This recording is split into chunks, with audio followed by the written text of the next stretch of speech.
Okay, so I would like to open our conference, Holocaust Education and Contemporary Context. I would like to extend a warm welcome to all participants at today's event.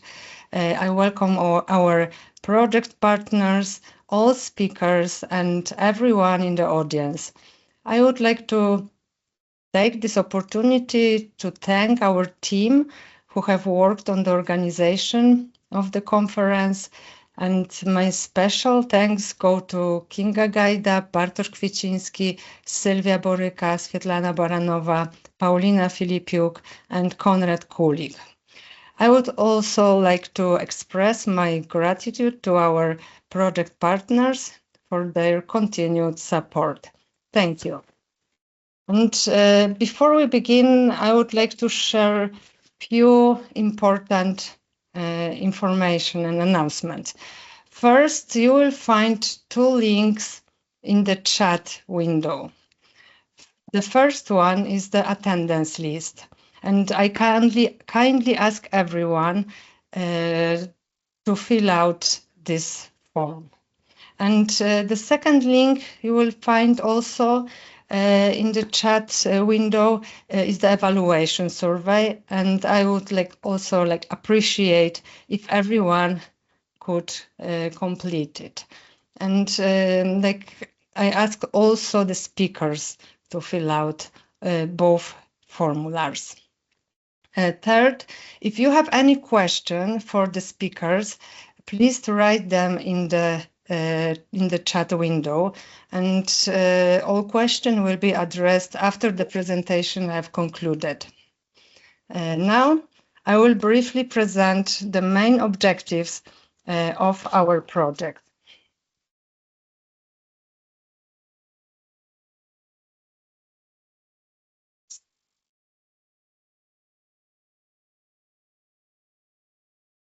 Second, okay, so the title of our project is Memory Makers, Youth Driving the Future Remembrance. And the main goal of the project is equipping young people with tools to cope with the hate speech, exclusion, and discrimination present in the public space. And we are going to achieve this by understanding how political and social mechanisms have historically led to tragic consequences, working with survivors' testimonies, creating educational materials available online, and engaging young people in actively learning about and commemorating historical events. CERFREM stands for Citizens, Equality, Rights and Values. And this is European Union funding program that supports projects aimed at preserving historical memory of the 20th century darkest chapters, especially totalitarian and authoritarian regimes, promoting democratic values, human rights, and inclusive remembrance, and encouraging transnational dialogue and critical reflection, especially among young people. And why is this important now? For many reasons, among them rising populism, hate speech and disinformation challenge democratic values across Europe. Many young Europeans have limited knowledge of the Holocaust or the persecution of minority groups. CERFREM enables cross-border collaboration to safeguard historical truth and defend democratic values. And despite decades of research and public education, Holocaust denial and distortion are on the rise, especially online. We are also seeing worrying resurgence of hate speech, anti-Semitism, anti-Roma racism, and LGBTQ phobia, particularly among youth. So we work together with our partners from France, from Lithuania, Greece, and Ireland towards this problems. And today we have our conference, Holocaust Education and Contemporary Context. And this scientific conference brings together experts who present diverse perspectives and challenges related to contemporary Holocaust education. The presentations address several key areas, including political factors such as memory politics that directly influence educational systems and the ways the Holocaust is taught in different countries, the impact of international events and global political developments, the role of new technologies, including artificial intelligence, in shaping Holocaust knowledge, the changing role of museums and memorial institutions in Holocaust education today. The conference aims to explore how these factors shape the future of the Holocaust education in an evolving global context. And now I would like to give the floor to the moderator, Professor Kinga Gaida.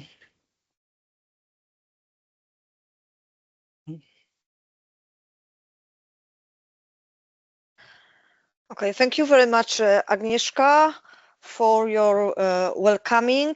And I would like from my side also to welcome to our conference. And it's a great pleasure to welcome our distinguished panelists and all participants who have joined us today. Thank you for being here and for contributing to this important discussion. And I think that it's time to start and to invite our first speaker. I would like to invite Barbara Klashman. I hope that the pronunciation is correct, from Edfors Larand University, who present the paper titled Archangel Gabriel or Collaborators, Interpretations of the Holocaust in Hungary. So, Barbara, the floor is yours. Thank you very much. I will try to share my PowerPoint. Just a second.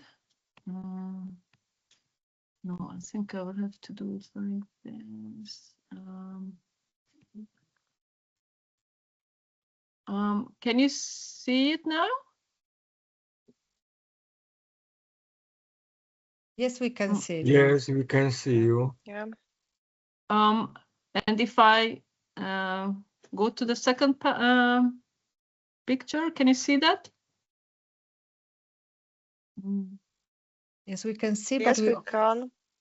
Okay, perfect. But you So, also need to put this presenting mode because we can see all the slide on the left. yes. Okay, I just wanted to be sure that you can see it moving and it's Yes, not now stuck it's on the first perfect. page. Yes, okay, it's perfect now. So the title of my presentation is Archangel Gabriel or Collaborator, and I will explain why it is like that. But first, I will talk briefly about the forces which shape memory politics in Hungary. So after the fall of the Soviet Union, the archives opened up in Hungary too, and more information became available about the past. And the politics did not dictate historical interpretation anymore like during socialism. However, there were a number of controversial historical events, including the Holocaust, for instance. And the aim was first and foremost to form a consensus, a social consensus about this, and to face the past through a scholarly, political, and social dialogue. However, at the same time, the nation had to redefine itself after socialism, and previously suppressed nationalism became much stronger, and therefore finding common values became quite difficult. An opposing force was the wish to join the European Union, which is an international, transnational organization and requires giving up sovereignty, at least partially. And the Holocaust, discourses about the Holocaust are basically shaped by these two opposing forces, which create very different interpretations. And now I will turn to the interpretation influenced by the accession to the European Union. I think everyone knows that the Holocaust is a cornerstone of the European Union, of the foundation of the European Union. It's a narrative which is decontextualized, and it evolved into a cosmopolitan concept. And the International Holocaust Memory guarantees the restored humanity and serves as a normative negative icon. And accepting this universalized Holocaust narrative became an implicit requirement for becoming an EU member state. When Central and Eastern European countries started their accession, they were required to confront their past, and together with that, their collaboration and complicity in the Holocaust. However, the moral gravity of this became immense after in the decades after the Holocaust. And on the contrary, the memory of communism was still quite fresh in these countries, and it comprised a core memory instead of the Holocaust. And therefore, the expectation of accepting the transnational Holocaust memory destabilized these states' identities and triggered a competitive victimhood. And the Central and Eastern European countries facilitated the acknowledgement of Stalinism's crimes as equivalently evil as Nazism, which challenged the idea of the uniqueness of the Holocaust and resulted in a so-called divided memory. And another force in the shaping of interpretations is the nationalist, populist, rightist interpretation. Here in the picture, you can see Regent Miklos Horthy together with Hitler, and Miklos Horthy was the leader of Hungary between the two world wars and until 1944, so also during the Second World War. And the main aim of rightist politicians in Hungary was to reinforce a positive image of the nation through a convenient representation of the past that does not present the nation as a villain. And they tried to find political legitimacy in a previous successful nationalist regime, and this was the Horthy regime between 1920 and 1944. During this regime, Hungary had territorial gains after the Treaty of Trianon. There was a relatively successful foreign policy and a cultural and economic boom. And this, in the eyes of nationalist politicians, are the hallmarks of a successful regime. And at the same time, the negative traits and events of this era are whitewashed in this narrative, especially anti-Semitism, which was present from the very beginning, from 1920. The authoritarian nature of this regime, the collaboration with the Nazis, the Holocaust, and the non-Jewish population's involvement in the anti-Jewish persecution and the confiscation of Jewish property. And they try to separate the Horthy regime from the Holocaust, and I will bring an example a bit later about how they are doing this. They try to nationalize the universal Holocaust narrative by constructing a national narrative that obscures other interpretations. And they do this by legitimizing competitive victimhood, and for this purpose, they canonized the double occupation narrative, which means that immediately after the German occupation in 1944, the Soviets came in and there was a Soviet-type communist regime right after the Germans, which is actually not true, because between 1945 and 1948, Hungary worked as a democracy. This idea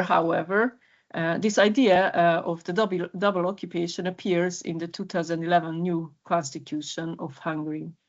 And this idea pushes the responsibility on the Germans and the Soviets, and communism and fascism are depicted as alien ideas to the nation, which also covers, of course, the wide-scale collaboration during both occupations.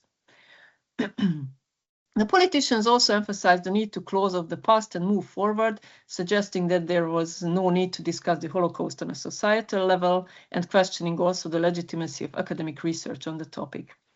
And now I will come to the title of the presentation, at least the Archangel Gabriel part, because in 2014, the Holocaust Memorial Year in Hungary, The Fidesz government planned a new monument in the heart of the city in Liberty Square. Probably everyone has heard about this, which is entitled Memorial for the Victims of German Occupation. You can see here in the picture that Hungary is depicted as Archangel Gabriel and is attacked by the German eagle, which represents Nazi Germany, of course. And it is a very problematic monument, for instance, because there is no mentioning who the victims are. And this means also that the Jewish victims are invisibilized. And it implies that the whole of the nation suffered from the German occupation. And there is no differentiation between the mass destruction of Hungarian Jews and the experiences of non-Jews. Complicity and collaboration is entirely silenced, and the responsibility for those is denied. And there were months-long protests against this statue from basically mid-April, I think, mid-April until June, when it was not unveiled, but put on this pedestal. The main figures of the statue were put there in the middle of the night, and there was no inauguration whatsoever for the statue because it was so problematic, and even the government saw that there is an opposition against it. And now I will come to institutions which serve the purposes of memory politics. Here you can see the synagogue of the Holocaust Memorial Center in this picture. I will talk about it briefly. So basically in the 1990s, the Holocaust became part of official memory politics. There were several memorials erected and an official Holocaust Memorial Day, which is the 16th of April. And in 2004, the Holocaust Museum was established, and Hungary also joined the ERA, the International Holocaust Remembrance Alliance. And here you can see in the picture the synagogue, which is the yellow building in the background, and the rest of the parts of the building also belong to the Holocaust Memorial Center. This Memorial Center was actually established by the Fidesz government. However, the permanent exhibition was created during the consecutive socialist government. And therefore, the curators had a free hand on the creation of an exhibition and choosing the topics which are included. And the exhibit is centered around the responsibility of the state. It addresses complicity and the participation of the non-Jewish population in the genocide. The museum therefore complies with the requirement of embracing the pan-European Holocaust narrative of the European Union. It is also a state-funded museum which emphasizes the sincerity of facing the past and the Holocaust as a national tragedy as opposed to a Jewish tragedy. However, being a state-funded museum also provides the opportunity for the government to influence the museum's activity. For instance, in 2011, the idea of altering the exhibition and cutting the connection between the persecution and the ruling elite was proposed by a Fidesz politician who visited the exhibition.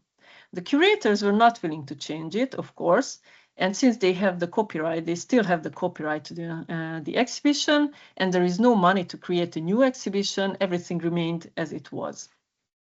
Of course, there was a backlash after this because the government appointed new leaders for the museum who started, and I'm not exaggerating here, they started terrorizing the staff members, forced them to resign or did not pay their wages. And the museum had a smaller budget and also less visibility. And the second example is the House of Terror, which was established in 2002 also by the Fidesz government. And it's supposed to represent the crimes of communism and Nazism. However, the exhibition silences responsibility for the Holocaust. Out of 19 rooms, 16 explored communism and only 3 are dedicated to the Holocaust. And only they address only the Arrow Cross, which came to power in October 1944 when the Horthy regime ended. And therefore, responsibility for the mass ghettoization and deportation of Hungarian Jews is entirely omitted from this exhibition. The idea of double occupation is also apparent in this exhibition. They silence the Holocaust and collaboration in the Holocaust and responsibility for it. The exhibition is highly problematic. It serves the nationalist agenda. And at the same time, the current government provides financial backup and visibility to this museum. It is in the middle of the city, unlike the Holocaust Memorial Center, which is tucked away in a small street away from highly frequented places. And in general, the House of Terror has 10 times more visitors than the Holocaust Museum. So as opposed to the Holocaust Museum's 35,000 visitors per year, the House of Terror has 350,000. And finally, I will talk about a very controversial museum. In 2014, again, the Holocaust Memorial, the government planned a new Holocaust Museum called the House of Fate. They wanted Mario Schmidt, the director of House of Terror and ideologue of Fidesz, to lead this museum. And they started to create a very controversial concept, which was criticized by historians and experts both in Hungary and abroad. This exhibition would have focused on the children victim of the Holocaust, which suggests that the children were innocent while adults were not, which is weird. And additionally, they wanted to emphasize also the activity of rescuers, which would have represented an ideal Jewish, non-Jewish relationship, which was actually not the case in Hungary. The majority of the Jewish community protested against this idea, and Mazihis, the Federation of Hungarian Jewish Communities, boycotted the 2014 Holocaust Memorial Year. There were negotiations starting between the government and Mazihis and other Jewish organizations, and during spring 2014, it seemed that the government would change some of the elements of this museum and include the Jewish community in the decision-making processes. However, there were general elections on the 6th of April, and after that, when Fidesz won, everything went on according to the government's plan. The museum was built in the train station of Józsefváros, but later on, the project was constantly transferred to new owners. First, it belonged to Mario Schmidt, then it belonged to Mario Schmidt and the Unified Hungarian Jewish Congregation, which is Fidesz-friendly, I would say the only Fidesz-friendly Jewish congregation in Hungary. Then only this congregation had the project, and they actually wanted to invite Hungarian experts to work on the content of the exhibition, but it was so corrupted politically that no one wanted to accept the invitation. Then EMIH, the Chabad congregation, invited foreign researchers and experts, and they created an entirely new narrative, which was supposed to focus on the experiences of the Jews and telling the story of Jewish, non-Jewish coexistence and the Holocaust from a Jewish point of view. However, I received the concept book of this exhibition, and actually it has a very strong political history perspective. There is basically nothing about the Jewish, non-Jewish relationship and collaboration and complicity. And also, this exhibit would have concluded with Orbán, Prime Minister Viktor Orbán's quote that Hungary had committed a crime when collaborating with the Germans. So this is very problematic from several points of view. From time to time during the last 10 years, there were news about the museum's opening, but as of the 20th of September 2024, the government withdrew its former decree, which contained a decision concerning the opening of the House of Fates. The building was transferred to MTK, which is a football club, and now no one knows what will happen to it. And in the meantime, the maintenance cost 90 million forints, which is about 225,000 euros annually to the Hungarian taxpayers. So the House of Fates basically became a symbol of Fidesz's failed attempt to rewrite the history of the Hungarian Holocaust. And as conclusion, we can say that the trauma of the Holocaust is still not processed in Hungarian society, despite certain initiatives. The proportion of anti-Semites is unfortunately very high. According to the 2025 survey of the Anti-Defamation League, 36% of Hungarians harbor strong anti-Semitic attitudes. And the secondary school textbooks basically neglect the topic or address it only superficially, not discussing the most important points, how it could have happened, who participated in it, etc. Therefore, the average Hungarian has very little knowledge about the Holocaust. And you could see in this during this presentation that various actors and circles of remembrance exist in parallel with each other. And at the moment, it seems that reconciliation between these parties would be impossible, even despite temporary cooperations and alliances. The government enforces its narratives via museums, monuments, and public manifestations, and these, all of them, basically undermine the universal Holocaust narrative, which was officially accepted at the EU succession of Hungary. Thank you for your attention. Thank you very much, Borbola, for your wonderful presentation. I kindly remind every participant of today's meeting to complete the attendance list and the short survey. You will find links to both in the chat, so please do it. And now I would like to invite Filip Koźmiński, who represents Jagiellonian University in Kraków and who presents a paper titled Cleric Dignitaries of the Slovak State in the Post-Communist Discourse, Attempts at the Rehabilitation of Józef Tito and Jan Wojtaszak after 1989. Filip, the floor is yours. Okej, czy widać jakby ekran? W sensie Tak, widać. prezentację? Okay, so I will start. So good afternoon. My name is But Filip. sorry, could you start the slide presentation? Okay. Yes. Yes, now we can see okay. slides. Thank you. Okay.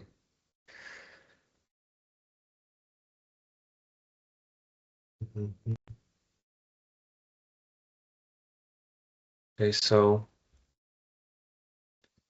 good afternoon. My name is Filip. I'm pleased to present my results of my research on the participation of the Catholic clergy in Slovak national movement between 1920 and 1945, and the analysis of contemporary attempts to rehabilitate many figures of this movement. This topic combines analysis of interwar political structure with the complex process of shaping historical memory after collapse of communism. I have divided my presentation into several parts. We'll begin by explaining why the clergy became the national elites for the Slovaks. Then I will present the data on their participation, and in the end we will focus on three central figures: Józef Tiso, Jan Wojtaszak, and Andrzej Hlinka. We will conclude with the analysis of contemporary disputes over their place in public space. So let's start with born of Slovakian national movement. So why did clergy play such a leading role? In the 19th century, Slovaks have very few nobles and secular intellectuals. Under the pressure of intense majorization and being part of Hungarian kingdom, under the Habsburg rule, the clergy took the role of the national upper class. Priests, often coming from non-privileged backgrounds, had education and authority to build national consensus and national identity. They created institution like Society of St. Albert, with which cultivate the Slovak heritage. So let's start with participation of clergy in numbers. So analysis of electional papers, electional lists, confirmed the dominance of the clergy in the main Slovak interwar period party, the HSLS, which was Hlinkova, in English maybe Slovakian People's Party. 7 from out of 12 deputies from this party were priests in 1920. In 1925 it was 8 from 23. The clergy dominate also local structure. in several districts. And also the leader of the whole movement was like Father Hrinka, who was like also mainly the priest. Okay. So let's start with the main figure, which is like most remembered, most connected with the whole memory of Slovakian People's Party. So Józef Tiso, born in 80s in the 19th century in the end of 19th century in Bytča, was Slovakian priest and close collaborator of Andrzej Hlinka. He was involved in pro-Catholic Slovak People's Party movement. He served as Minister of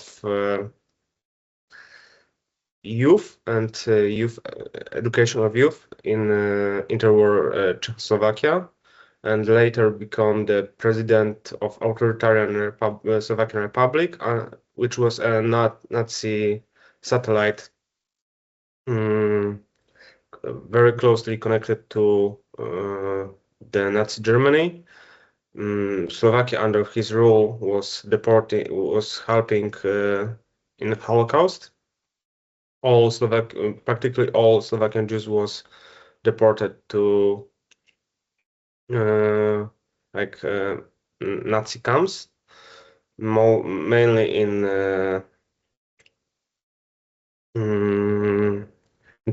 Western Poland. After the war, he was executed in 1947 by the Czechoslovak authorities. So then we have Jan Wojtaszak. He was born in northern Slovakia. He served as Catholic Bishop of Spiš from 1921 to 1965. He was politically active, supporting Slovakian autonomy and strongly connected with Ludek's movement. He was part of like state council, like the Štátna Rada, which was institution inside the Slovakian part of Slovakian government. And his role during the deportation of Jews in World War II remains controversial, although he intervened to stop some deportation, like he voted against some anti-Jewish law. After World War, he was persecuted by communist regime. From 1950 to 1963, he was in a communist prison. Okay, and he died in 1965. So the last one, Andrzej Hlinka, he was born in Czernova, near to the town of Žilina. He became a Catholic priest and the leader of church movement. He gained fame from conflict with Hungarian Bishop Sándor Parnavi. After the Chernova massacre and World War II, he became a leader of the nationalist party, the Ludek's movement. From 1928 to 1938, his party adopted some features of modern fascist movement, although he died before the creation of Slovakian state, like the puppet of Nazi government. He was seen as a patron of and father of Slovak nationalist movement. He was a charismatic leader of people's movement who was seen as a national hero. So let's start with the memory part. So memory of Józef Tiso. The discuss around Józef Tiso showed the deep rift in the society after collapse of communism. Official historiography and mainstream parties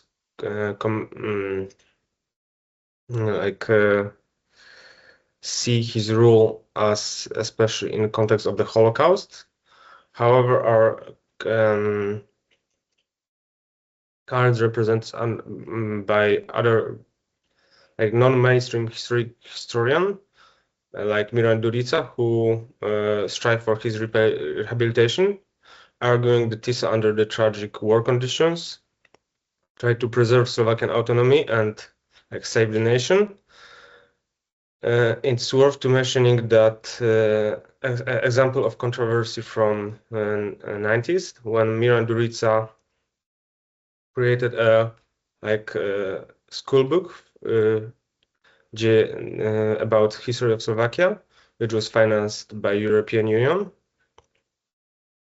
After publication, many historians argue that it contains factual errors and portrayed Józef Tiso as a wartime Slovak state and wartime Slovakia positively during World War II. Most of political mainstream don't accept Tiso as a positive hero. We can see it also lack of regional commemorations and monuments for him.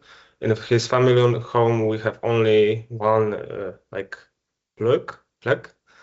Only Tiso Street, established after collapse of communism, was taken down in a few years. Also, the Miran Durica is in his a huge book about Tiso, presented the statement that he should be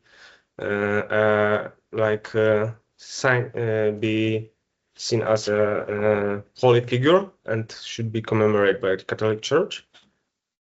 But he didn't get strong focus or strong attention from the church. So now, memory of Jan Wojtaszek. In case of Bishop Jan Wojtaszek, despite the focus of the attempts to raise him to the altars, for supporters he is an icon of resistance against communism, a builder of Slovakian culture in the Spiš region. Opponents point that he is passively towards Holocaust and partially participate in Slovak fascist state structure. Although Pope John Paul II supported his path to sainthood in 1996. This dichotomy led the Vatican to suspend the beatification in 2003. He stays an important figure in the Spiš region. In the last 20 years, we have many new memorials and he appears mainly in church narrative and public debates as a martyr, as a saint person. So here we have the regional monument in the Spiš, and also in a few years ago was created a docudrama about Jan Wojtaszek life and witness fate of times of persecution.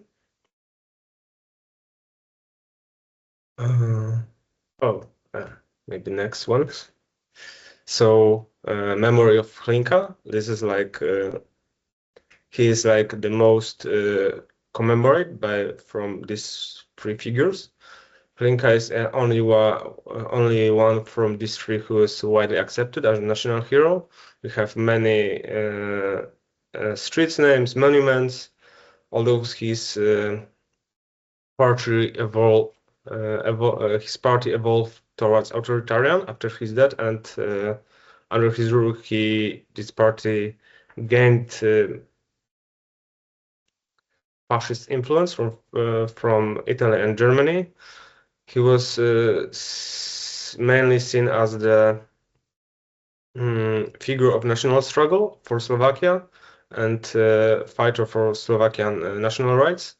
His legacy is one of the key reference points for modern national and conservative cycles. He is, and we have many commemoration mainly in northern Slovakia, like streets and memorials. We have also, I don't know if you can see it in the in the camera, we have also a other like something like this, and many others like memorabilia and souvenir.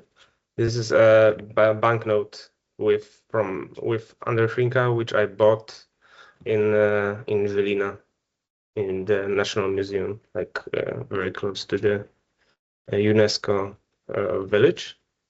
So I will. I know my time is limited, so I will go.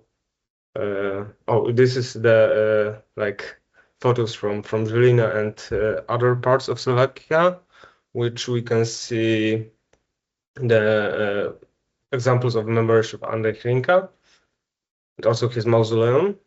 So I will try to present the comparison from all these three and my presentation. So this table presents the comparison of these three important Slovakian figures: Józef Tiso, Jan Wojtaszek, and Andrzej Hrinka. Compress them in three areas: relationship with political movements, their canonization status in the Catholic Church, and how are they officially remembered today. So firstly, we have Józef Tiso. He's a very controversial figure. He is supported merely by the small nationalist or neo-fascist groups. Has no canonization process, despite the Milan Duri's activity and some other controversial historian. Controversial scientists. We have not. Generally, we have no official commemoration because of his legacy remains strongly controversial. Second, Jan Wojtaszek, he is less present in the modern political debates. His beatification process started in 1996, but was suspended, and today he is mainly remembered in local level, especially in the Spiš region. And finally, Andrzej Hrinka is presented the most widely. His most widely commemorated figure, although he has no canonization process.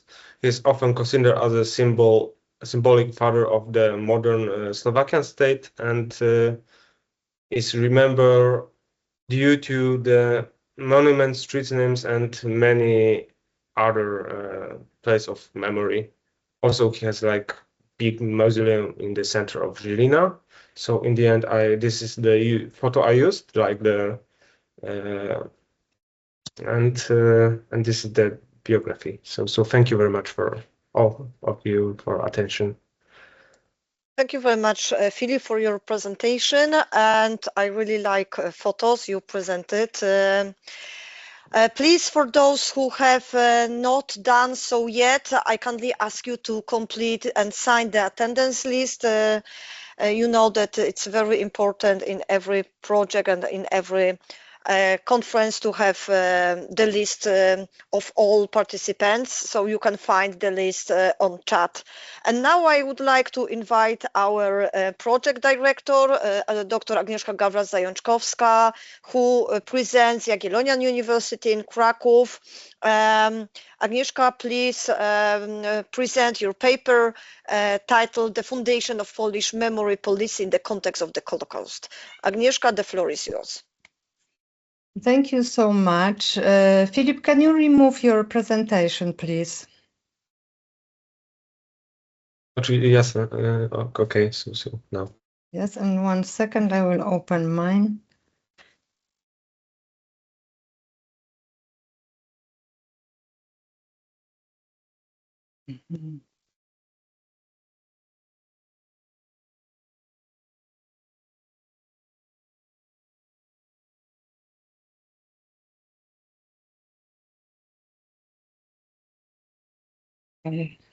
Okay, I think that we can see the presentation. Thank you. Okay, thank you so much. So today I would like to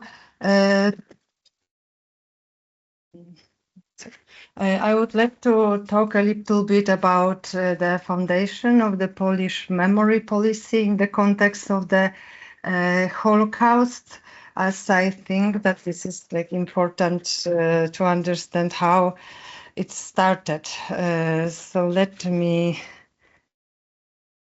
my first slide. So in my presentation, I would like to discuss the foundation of Polish memory policy in the context of the Holocaust and the historical debate that contributed to its emergence.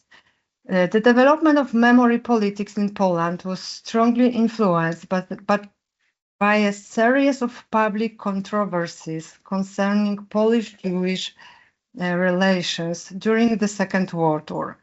These debates gradually transformed the way the Holocaust was discussed in Poland and ultimately contributed to the emergence of what is often referred to as the new historical policy. To understand these developments, it is important to recall that for several decades after the war, the fate of Jews during the Holocaust occupied a relatively peripheral place in Polish collective memory. So from the 1970s onward, public discussion of the Holocaust usually presented Jewish suffering primarily in the context of Polish assistance to Jews. Narratives about rescue and solidarity dominated the official discourse. While these stories were historically important, they often overshadowed. Sorry, but I need to mute everyone. Yes, because I can hear myself. Okay. So overshadow more complex or uncomfortable aspects of Polish-Jewish relations during the occupation. There were several reasons for this situation. First, the political climate in communist Poland was not conducive to open debate about sensitive historical questions. Historical research was subject to the censorship and ideological supervision. Second, access to archival sources was limited, which made comprehensive historical analysis difficult. Finally, the official narrative of the communist state emphasized the collective suffering of the Polish nation under German occupation rather than the distinct experience of the Holocaust as the systematic destruction of European Jewry. As a result, many difficult questions about the attitudes of Polish society toward the persecution and murder of Jews remained largely absent from the public discussion.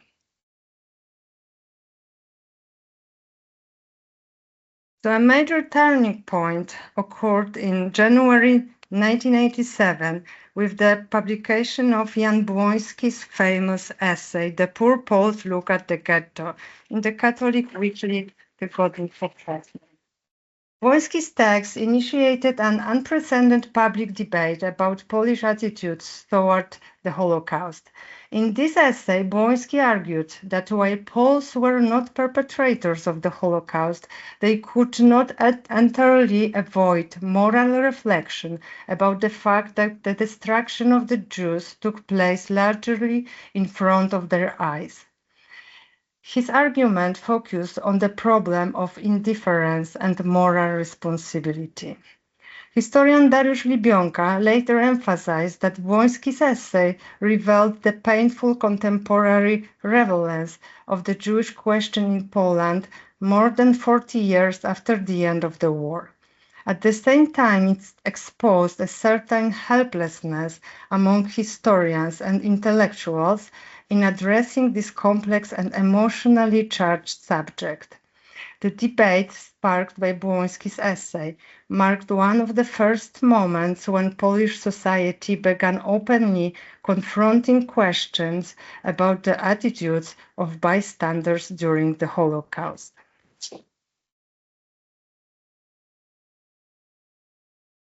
Another important moment came slightly earlier, in the mid of 1990s, while the international release of Claude Lanzmann documentary film Shoah in 1985.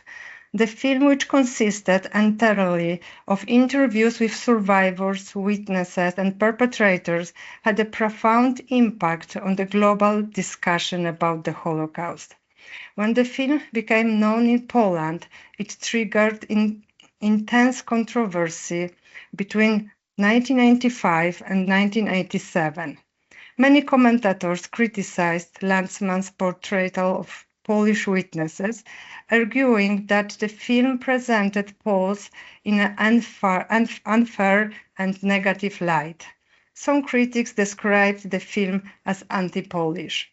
At the same time, however, the debate surrounding Shoah forced Polish audience to confront uncomfortable questions about the role of the local witnesses during the Holocaust. The controversy demonstrated how sensitive and emotionally charged the topic of Polish-Jewish relation remained in public memory.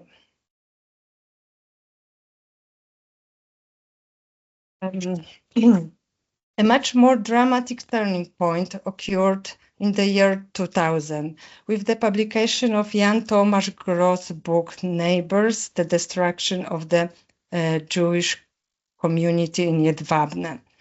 The book described the massacre of the Jewish inhabitants of the town of Jedwabne on 10th July 1941, carried out by local Polish residents. Gross's book immediately sparked a nationwide debate. Historians, journalists, politicians, and public intellectuals began discussing the question of Polish participation in crimes against Jews during the war. The Institute of National Remembrance launched an official investigation into the events in Jedwabne. The debate quickly moved beyond academic cycles and became a major national discussion about responsibility, memory, and identity. Political leaders also took part in the discussion.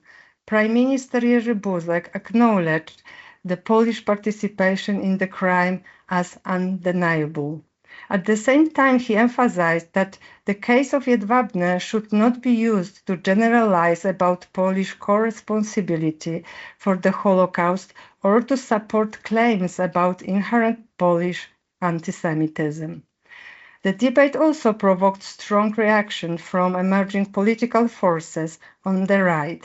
Jarosław Kaczyński, the leader of the newly formed Law and Justice Party, argued that enemies of Poland were attempting to slander the Polish nation by portraying Poles as accomplices of Hitler.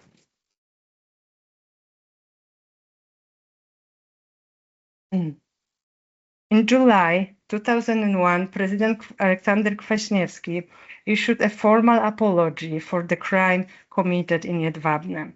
The gesture was historically significant, but also revealed deep division within Polish society. While some viewed the apology as an important act of moral responsibility, others saw it as an unjust accusation directed against the Polish nation. The Jedwabne debate, therefore, became one of the most important memory conflicts in the post-communist Poland. Importantly, this debate did not occur in isolation. It coincided with other historical controversies that also influenced Polish memory politics. Among them were disputes surrounding the planned center against expulsion in Berlin and debates about the massacres in Volhynia during the Second World War. Together, these controversies contributed to the emergence of what many scholars described as the new historical politics in Poland.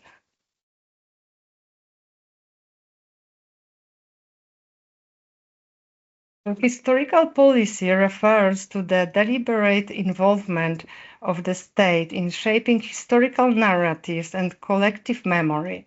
It includes activities such as supporting historical research, promoting particular interpretation of history, establishing museums and memorial institutions, and shaping historical education in school. In the Polish context, historical policy became increasingly visible in the early 2000s. Importantly, the idea of historical policy was not limited to one political party.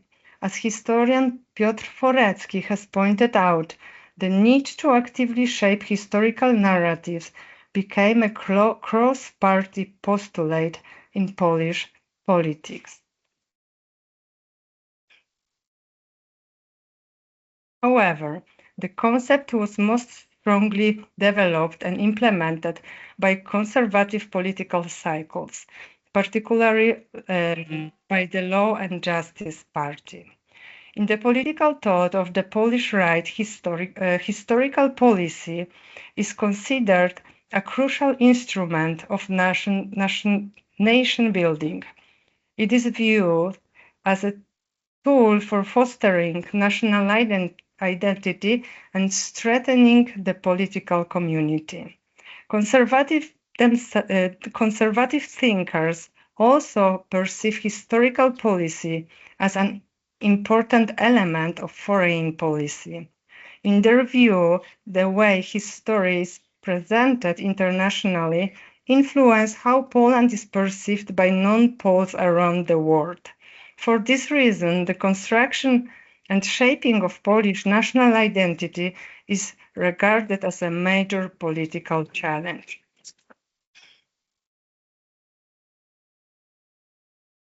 According to this perspective, implementing historical policy aimed at creating a shared national identity is one of the basic obligations of the Polish state.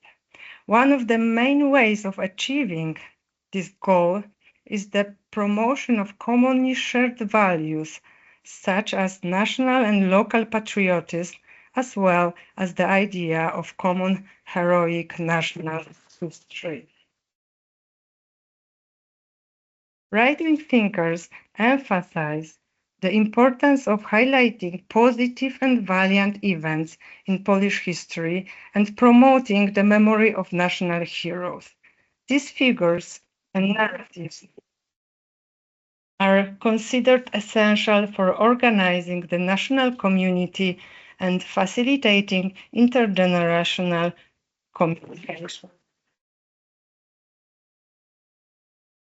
And at the same time, events that could be perceived as shameful or controversial are often marginalized within this approach. The underlying assumption is that positive historical narratives are more effective in strengthening national identity and social cohesion. They advocate greater involvement of state institutions in shaping historical narratives and promoting selective historical events that can strengthen national pride and solidarity. Examples of such measures include reforms in historical education aimed at emphasizing Polish national identity, as well as the development of museums and institutions that document and popularize history.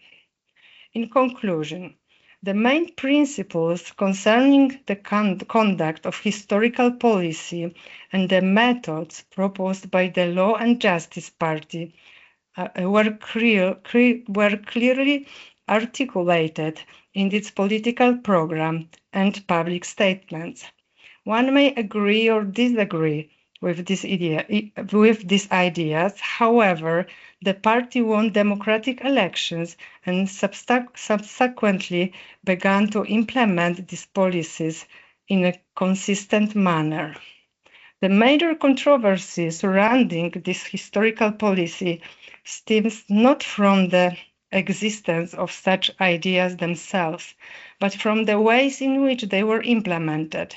In practice, the realization of memory policy under the law and justice government has often taken forms that critics described as incompatible with democratic standards. In the field of Holocaust remembrance and research, these policies have been accused of promoting selective interpretation of the past, marginalizing uncomfortable historical facts, and exerting political pressure on academic debate. As a result, the government's historical policy has at times blurred the boundary between scholarly research and political ideology. Thank you. Thank you very much, Agnieszka, for your presentation. Please remember about attendance list. You can find the list on our chat. And now I would like to invite Anna Ziembińska-Witek from Maria Curie Skłodowska University in Lublin to deliver her presentation titled Selective Memory of the Holocaust in Polish Historical Museums, the case of the Ulma Family Museum of Poles Saving Jews in Markowa and the Museum Mausoleum of the Martyrdom of Polish villages in Michnitów. So Anna Michniów. Sorry, so I have some sorry, it's my fault. So Anna, the floor is yours. Thank you very much. Let me start with my presentation. Okay. We can see your screen and now the presentation. Okay. So please make the slideshow. Yes. Yes, we can see it correctly. Okay. Thank you. You can hear me clearly? Okay. Hello, everyone. I will start right away because we do not have much time. And 30 years after the political transformations, historical museums in Central and Eastern Europe serve not only an educational function, but above all an identity and image building one. In Poland, especially after 2004 and clearly after 2015, they have become an important tool for implementing the state's historical policy. Narrative historical exhibitions using multimedia, scenographic, and dramaturgical means enabled the construction of coherent, emotionally engaging stories about the past. The starting point for my paper is the concept of selective memory, understood as the process of consciously privileging certain interpretative themes while marginalizing others that are less consistent with the dominant vision of the national community. This mechanism is particularly evident in museums' narratives about the Holocaust and Polish-Jewish relations, one of the most difficult topics in contemporary Polish collective memory. The analysis is based on two case studies, the Ulma Family Museums of Poles Saving Jews in Markowa and the Mausoleum of Martyrdom of Polish Villages in Michniów. Both institutions functions as important elements of the state's landscape of memory and are part of martyrdom heroic narrative strongly rooted in the paradigm of victimhood and moral innocence of Polish society. Contemporary historical museums are increasingly taking the form of narrative museums, the primacy of the story over objects, the dramatic structure of the exhibition, the use of light, sound, scenography, all of this allows the viewer to be guided through a carefully designed vision of the past. This model of exhibition is particularly susceptible to instrumentalization as it allows for the construction of persuasive message while maintaining the appearance of objectivity. The canon of national memory is based on selection.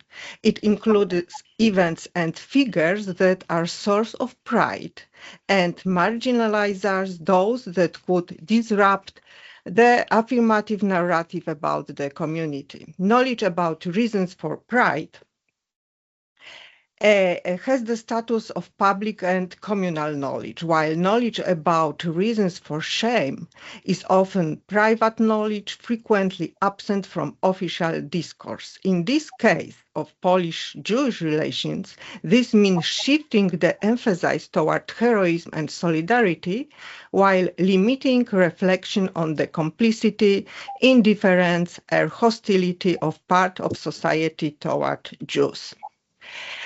And of course, we will start with Mausoleum. It is quite new institution. Maybe not all know it. It opened in 2021. The Mausoleum in Michniów is the culmination of many years of efforts to commemorate the pacification of Polish villages, especially the tragedy of Michniów in July 1943. The monumental, segmented structure of the building, cut by symbolic cracks, is a metaphor of disintegration and escalation of violence. The architecture itself became a narrative. An elongated visitor path leads through successive segments from the House of Silence to sections devoted to extermination, genocide, victims, and destruction. Genocide? Yes, genocide, because it is genocide of Polish country people. This village was, people of this village were murdered in July 1943. And the central theme here is the martyrdom of Polish countryside as a victim of German terror. The countryside is presented as suffering community, but at the same time morally unyielding. And we have here a side corridor entitled For Helping Jews, and it is an exhibition of particular importance. The narrow darkened space evokes a sense of danger and claustrophobia. The central object here is the Righteous Among the Nation medal awarded by the Yad Vashem Institute, bearing a Talmudic quote, "Whoever saves one life saves the whole world." The segment builds three narrative layers. First, moral, saving lives as the highest value. Second, heroic, the village as a space of solidarity and courage. And third, sanctioning, the underground state punishing collaborators and blackmailers. An important element is the announcement of the death sentence issued by the underground state on those who denounced Jews. This counterpoint introduces the theme of agency and responsibility. However, it remains subordinate to the main axis of the narrative, the affirmation of helpful attitudes. However, there is no in-depth analysis of the phenomenon of blackmail, social conflicts, or the scale of passivity. The Holocaust is presented primarily as a context for heroism and repression against those who helped. As a result, the image of the village as a double victim emerged, a victim of German terror and repression for its moral stance toward Jews. And the second institution is the Alma Museum in Markowa, opened in 2016. The Alma Family Museums of Poles Saving Jews in Markowa is the realization of the idea of a museum dedicated to Poles who saved Jews. It was inspired by the story of the Alma family who were murdered on March 24, 1944, together with the Jews they were hiding by German military police. The minimalist building, styled as a rural cottage, is covered with curtain steel whose rust disturbs the sense of familiarity. In front of the entrance, there is a wall with the names of several hundred Poles who saved Jews. It's here. Already at the level of architecture and outdoor space, a message about the universality of help is being constructed. Structure of the narrative we could say it is organized around three axes. First, Polish-Jewish relations before 1939, occupation and aid, and post-war memory. And the most important, the central point of the exhibition is a one-to-one scale reconstruction of the Alma family home. Visitors can enter the family's living space and view the book collection, documents, and photographs. Of particular significance is a Bible with the parable of the Good Samaritan underlined. It's an indoor and the Bible, which inscribes the Alma family story into universal Christian moral code. At the same time, the space where the Jews were hidden, the attic, has not been reconstructed in realistic way. It remains symbolic, inaccessible, ghostly. The attic is only symbolized by a ladder leading nowhere. Visitors enter the space of the Poles, not that of the Jews. The perspective of the Jewish victims is pushed into the background, while the Alm's genealogy and everyday life are strongly emphasized. The exhibition also fails to mention that the Alms were not an ordinary peasant family like any other. They were educated. Josef Alma was a well-known social activist in the area. The family was modern for its time. They subscribed to newspapers and had a rich collection of books. The heroism of the Almas is beyond doubt, but they cannot be treated as a symbol of the rural community of Poland under occupation. The establishment of the museum fits into the broader context of disputes and debates about the responsibility for the Holocaust. The museum built a narrative of Polish heroism and solidarity while giving much less prominence to the scale of indifference or hostility toward Jews. The museum experience is intended to instill a sense of national pride and a belief in the moral uniqueness of the community. Neither of the museum analyzed denies historical facts, but they do interpret them selectively. The selection concerns the proportion between help and hostility, the way perpetrators and witnesses are presented, and the perspective Polish as dominant, Jewish as secondary. In both cases, the Holocaust functioned primarily as a context for stories about Polish suffering and moral choices. The martyrdom heroic narrative reinforces the image of the nation as a victim and defender of values, minimizing ambivalence and conflict. This does not mean that difficult topics are completely erased. In both cases, there are mentions of informers and blackmailers, but they do not constitute the interpretative axis. Selectively, therefore, does not consist in falsifying history, but in giving it a specific hierarchy of meanings. The museum in Markowa and Michniów are important elements of the contemporary Polish landscape of memory. Both institutions are the potential of narrative museums to build a coherent, emotionally engaging story about the past. Their message fits into the dominant vision of the national community as a victim and moral victor. Selective memory here does not mean simply excluding facts, but rather hierarchizing them and subordinating them to an overreaching narrative of identity. An analysis of these two case studies shows that the contemporary historical museum is not only a space for education, but also a field for negotiating meanings, in which the past becomes a tool for shaping present-day identity. In the context of Polish-Jewish relations, this means a permanent tension between the memory of heroism and the memory of shared responsibility, a tension that remains one of the key challenges for Polish memory culture. Thank you very much. Thank you very much for your presentation. I would like to kindly remind everyone to complete the attendance list and the short survey if you haven't done so yet.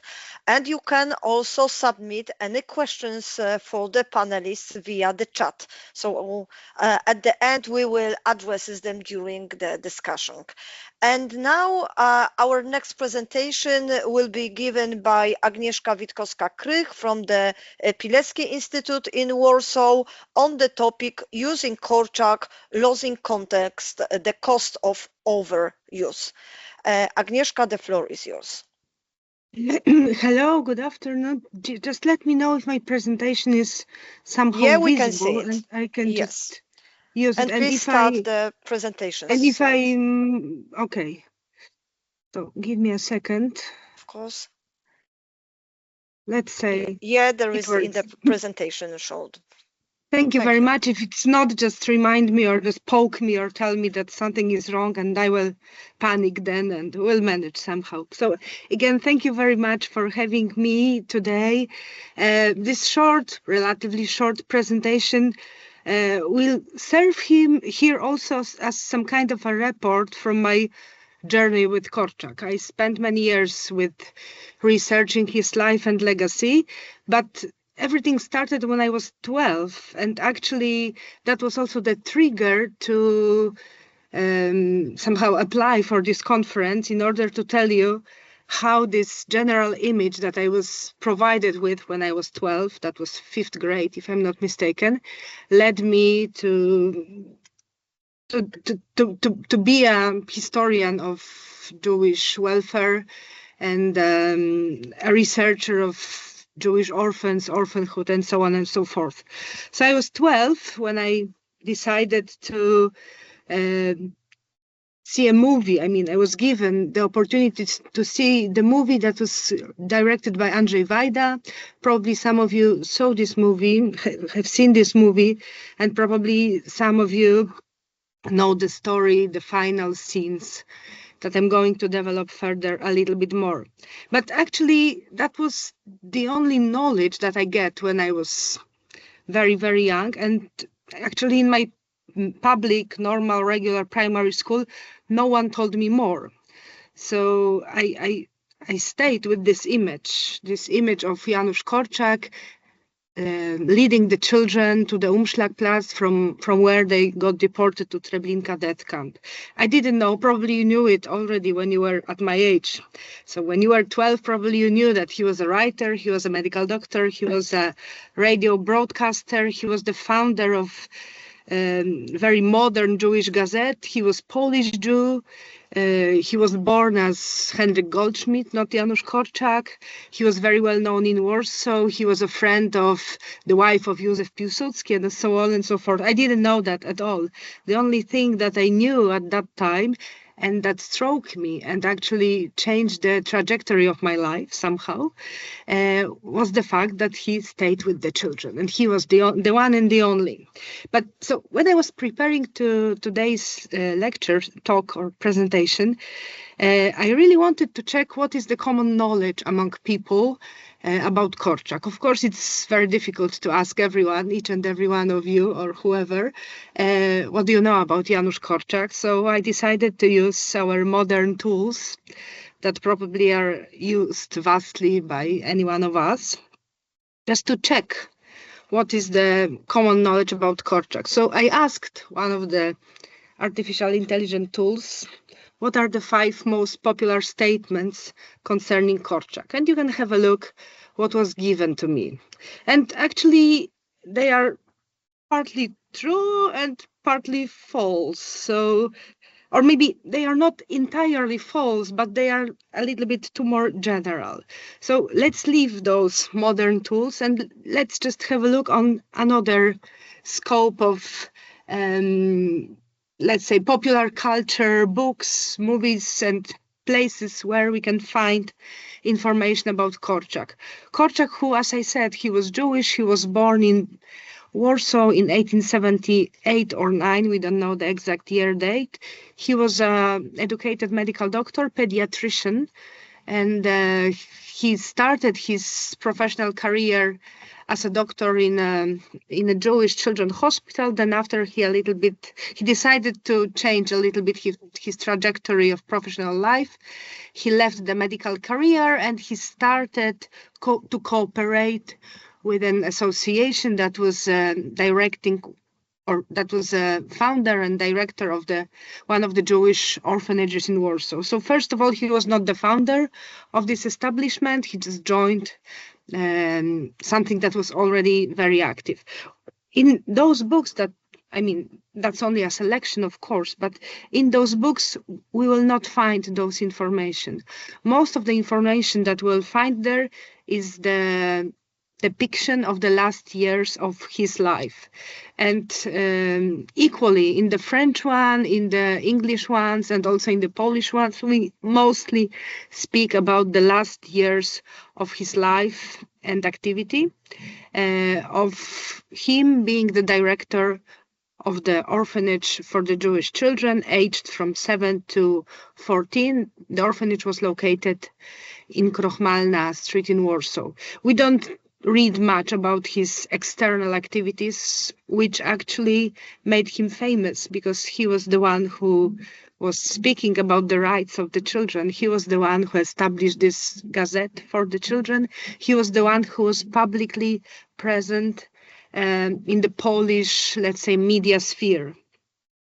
So, but actually, the most widespread message in those books and those books that are presented here on this picture and other books that I just decided not to put everything on you today, but the most important message that is provided here is the fact that he stayed with the children till the last moment. And actually it's even more direct or even more dramatic. He chose to die with the children. So let's stop for a moment here on this slide and let's think for a moment, what does it mean to have such a statement? What does it mean to choose? What does it mean to choose to die? Actually, did he know what is going to happen? We don't know what the, let's say, Endlösung meant. Endlösung, so the final solution. But then for him, for the children, for other workers, it was probably not as clear as it is for us nowadays. So was it a real decision? Did he choose to stay with the children? And did he really voluntarily let them with pride to the Umschlagplatz from where they were deported to the death camp? And was he the only one who made such a decision? And that is why he became the symbol of loyalty and devotion to the children. That's the general image that we are exposed to as children, also as adults, and especially also because of the fact that this image was somehow reinforced by the movie directed by Andrzej Wajda, the movie that was made in 1990, and the last march of Korczak children, and actually only them, was the final scene that was a dramatic closure of the history of his life and legacy. And we don't speak about the legacy. I mean, they don't speak about the legacy. They don't speak about the books he published. They don't speak about his moral legacy. They don't speak about the rights of the children that he wanted to implement and he was trying to implement on everyday basis in the orphanage that he directed. So we only speak about the last march, the last moments, the last steps, so to say. And of course, in this movie and in the books that I presented to you earlier, we speak about the pride, we speak about the children who were neatly dressed, who were holding hands, who were, some of them maybe they were singing. They were also holding a flag with the Star of David. Korczak, who was the leader, who was like a hero. I am now quoting the excerpts from the memoirs. I am now also quoting the excerpts from the books that are available nowadays, and you can go and buy whatever in each and every bookstore. So Korczak's appearance, that he is proud, he's strong, he's the hero of the march, he's the leader. Some people also say that the children were dressed as they were prepared to go for a trip, for a school trip, for a field trip outside of Warsaw. And some people also claimed that Korczak on the Umschlagplatz, right before the exact deportation, he somehow denied or refused to be saved, that he rejected the chance of salvation, and he decided to share the fate of his churches to the very end. And that's the general image, but actually, as we say in Polish, the devil is in the details, because when we research this topic and when we try to find how the day, this exact day, but also the context looked like, and was it true that the Korczak was the one and the only, was really relevant to this history, we got to know that the story is much more complicated.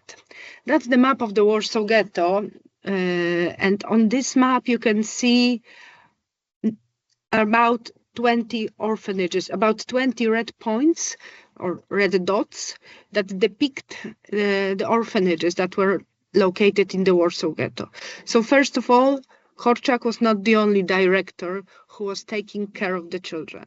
Secondly, Korczak was not the one and the only who was in his orphanage. Now the situation is much better, and actually many people remember that Korczak was the director, but his closest co-worker or working partner was Stefania Wilczyńska, who actually was earlier in the project, who actually was the one who decided to come back to Poland from abroad in 1939, because she was afraid that maybe they will not manage without her. So she was the one who decided to stay with them during the wartime, although she was already safe in the British Palestine, and she was ready to settle down there, and she was ready to start a new life, probably much safer than here in Warsaw during the wartime. So first of all, there is more places, more institutions like the orphanage of Janusz Korczak. There is many more directors like Janusz Korczak, and many more working partners like similar to Janusz Korczak. So it's also important to say and underline the fact that he was not the only one who deliberately decided to stay with the children. And actually, he was not the one who forced or persuaded the others to stay with the children till the last moment. There was an orphanage located on the street called Dzielna. The number was 67.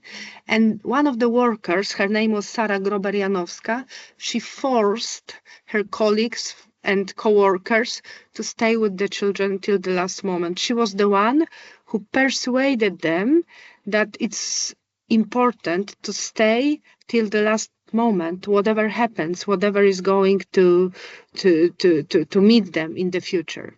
And it's very unjust, actually, to call these people with the names like Korczak in a skirt or other Korczaks. Or there is another story from Kraków about David Kurzman, one of the educators, rabbi, and one of the workers of one of the orphanages in Krakow, who for many years didn't have his proper name. He was unknown under his proper name. He was known under the nickname of Korczak from Kraków. And this decision of not making those people visible and equally important in the story of taking care of the children and staying with them till the last moment was actually the trigger for me to take the opportunity to research this very sad, actually, and depressing topic. And we don't know the Korczak, we don't know the context, and without knowing the context, it's very easy to take one example, to take one hero, to take one name and use it all the time. But actually it's very unjust to the others. And especially because of the fact that we know more about the others, and it would be much relevant and, as I said, just to tell the whole story.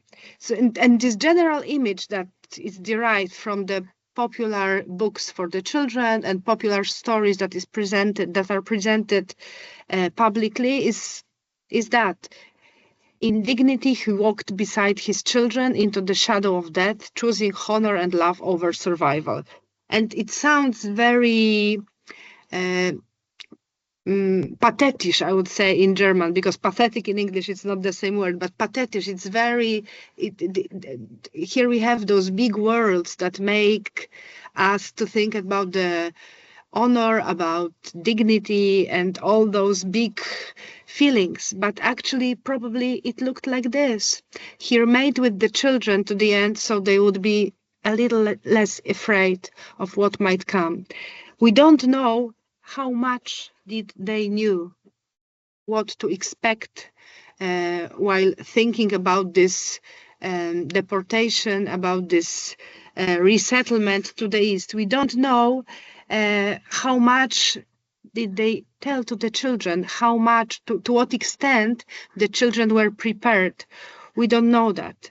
But it's rather, as I said, somehow unjust and also irrelevant to use this example of Korczak, whose life was much more complicated, much more deep, and to shorten it only to this last moment of his life, instead of saying the whole story of him, of his co-workers, and of people who decided actually to play the same role and who decided to stay with their charges, children, elders, sick people also till the last moment. And instead of conclusion, I would like to leave you with those three questions, because actually Korczak was the one who said that the question is more important than the answer. So let me leave you with those questions. Why such a story? Why such a narration? Why such a such an image was created? And there is a difference between the question why and what for. What for? What's the why? Asks us about the reason, but what's the purpose? What for it was created? Then, right after the war, and also now in the modern books that are also published for the children. What for? Why we are trying to leave this actually irrelevant image of Korczak, whose life was much more interesting than only those last moments. And for whom it is created? For the children, for the adults, or yes. So this is the question of using Korczak and losing the context. And I would like to leave you here with those, I would say, difficult questions, and to ask you also to think about it a little bit further and deeper. And while reading about so-called one and the only heroes, and there is more than Korczak, of course, probably we should also remember and recollect also the story of those who are behind, who are standing next to them, and who surrounded them and also maybe supported their decisions. Thank you very much. Thank you, Agnieszka, for your great presentation. And I would like to introduce my colleague, a member of our team, professor from Institute of European Studies, Professor Kinga Gaida. The title of her presentation is Feeling the Past, Sensory Museum Practices and Holocaust Memory in Post-Witness Times. Take your floor, Kinga. Thank you. Thank you very much. I try to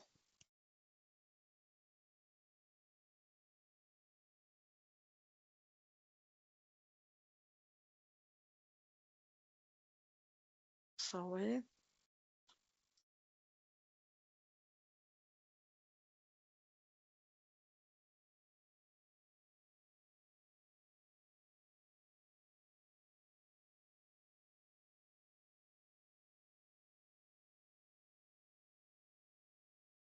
Okay. Can you see my presentation? Yes. Okay, so I try to make the slideshow.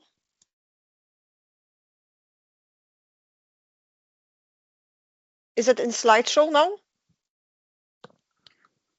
No, No, not yet. not yet.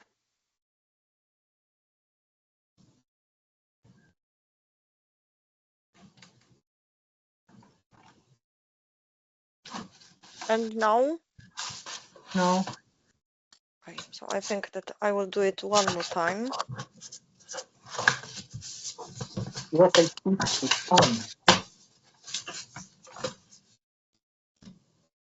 Sorry.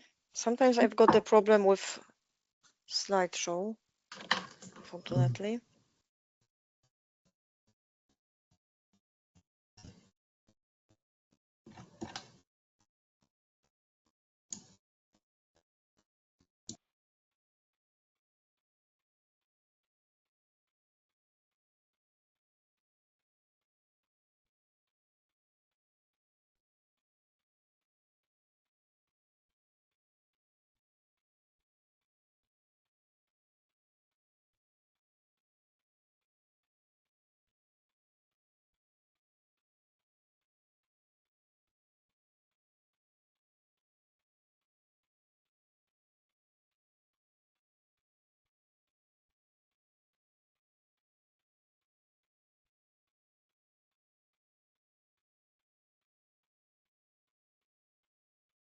Okay, and now can you see the presentation?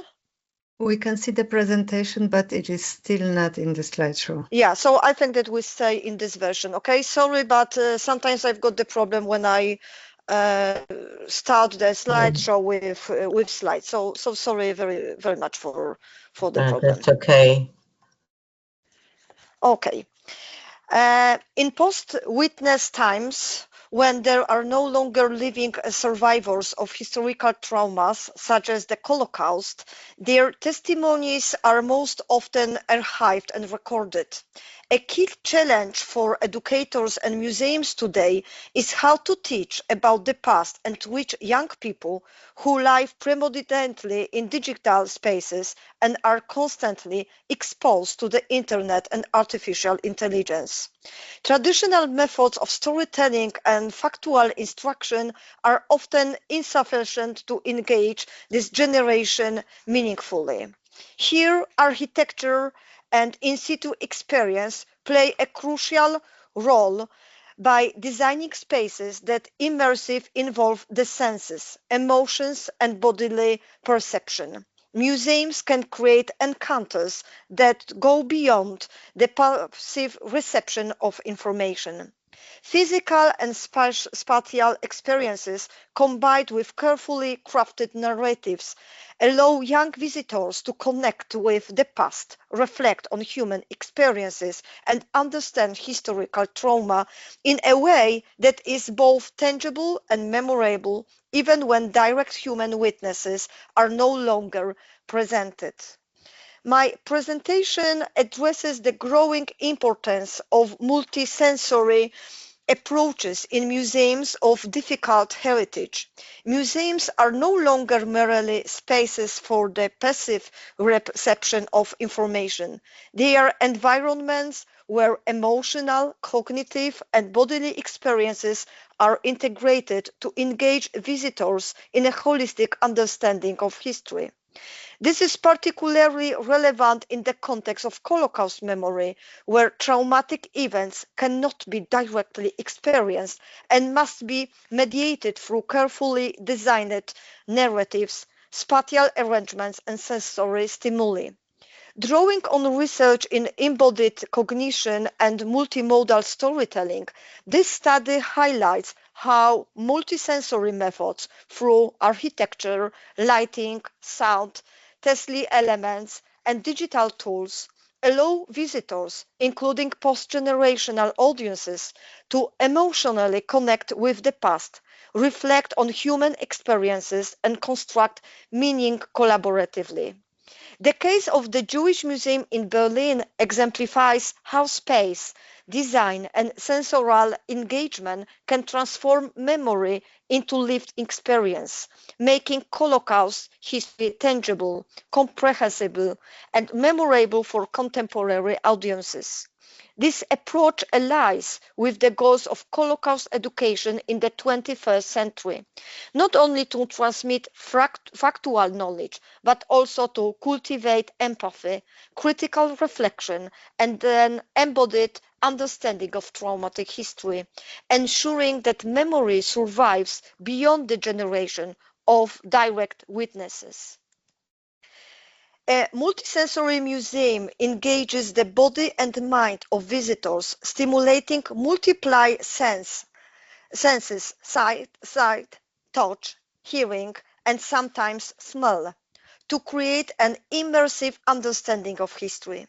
By integrating sensory perception with knowledge, values, and reflection, such museums enable more effective learning and engage for diverse audiences, including people with disabilities, young visitors, and the elderly. Research in embodied cognitions shows that experiences involving the whole body strengthen memory, comprehension, and emotional connection.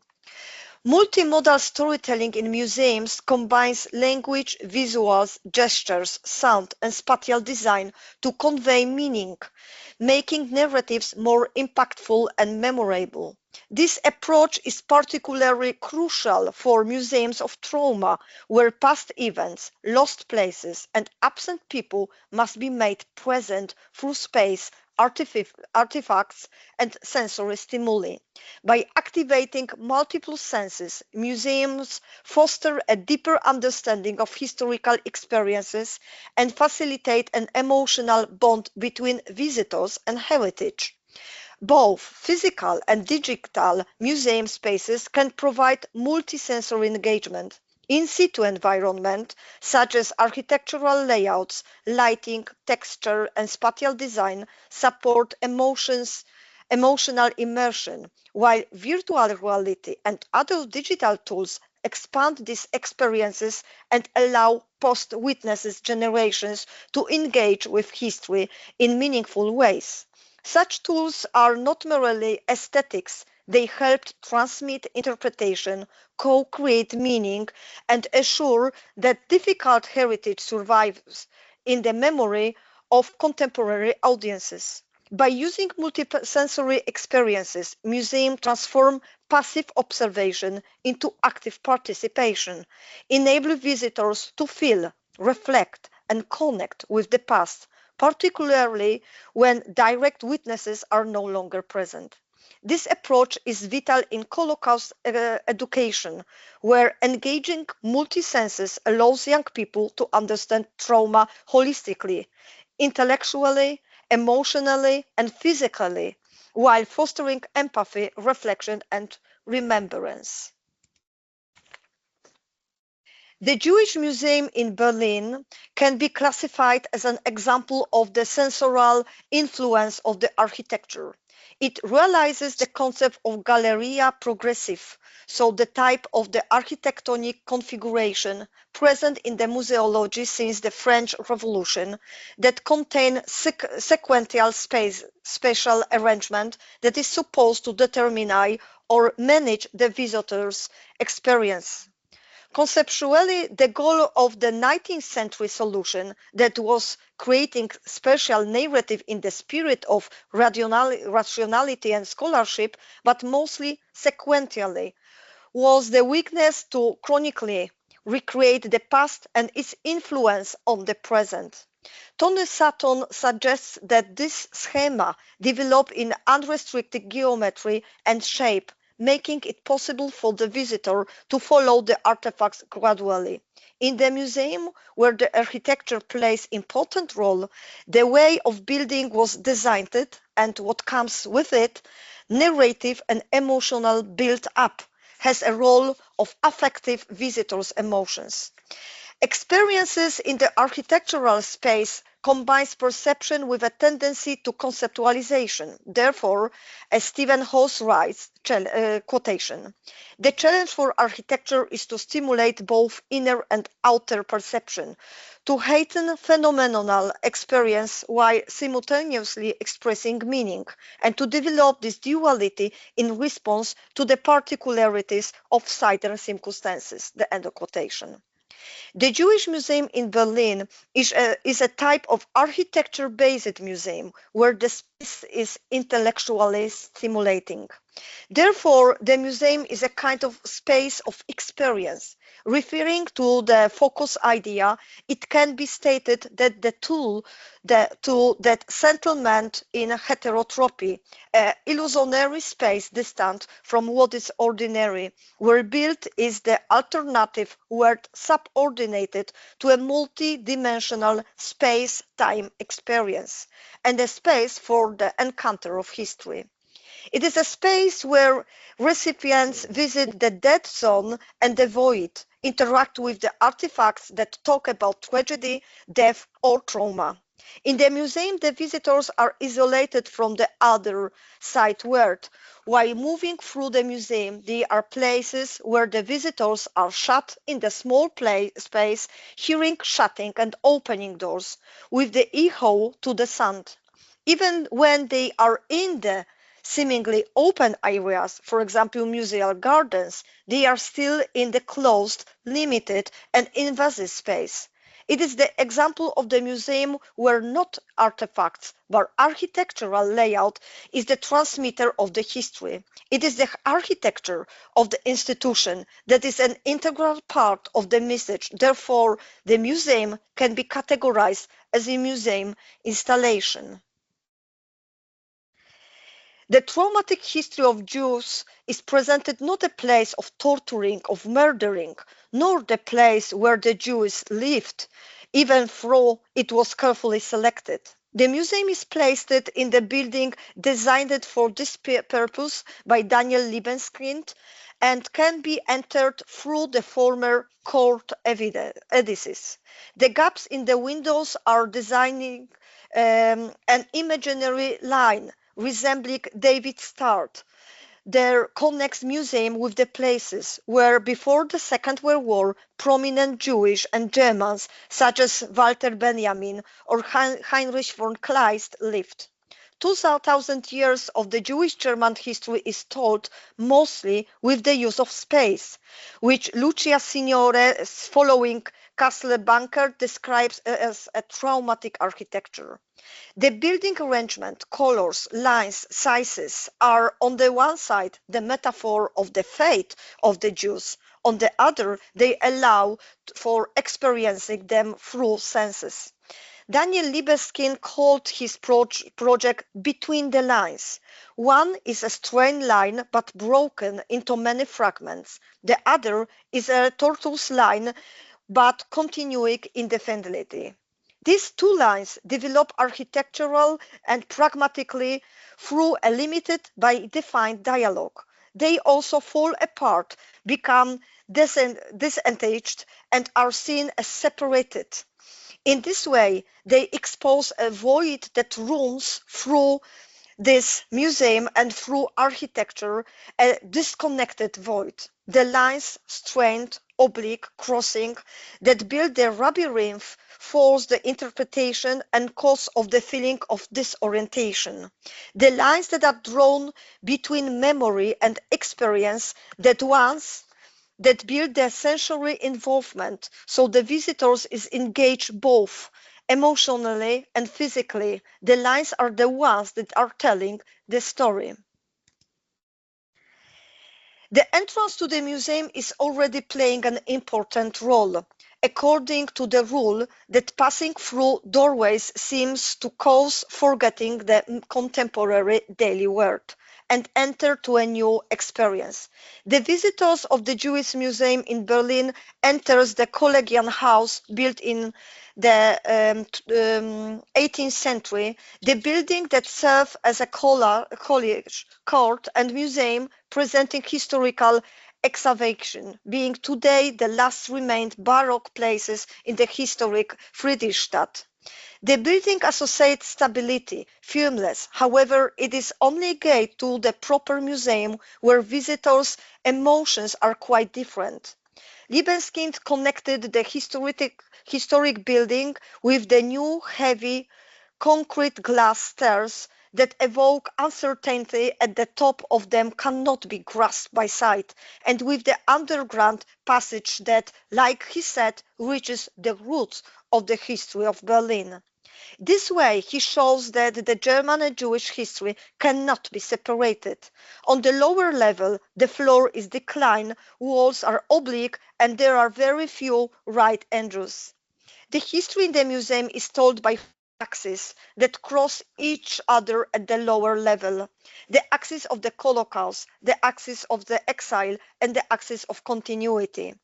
Accessity and careful punctation of space are a significant sensory experience of spatial structures that transform into temporary and emotional succession. The process promotes spatial understanding and creation of the sense.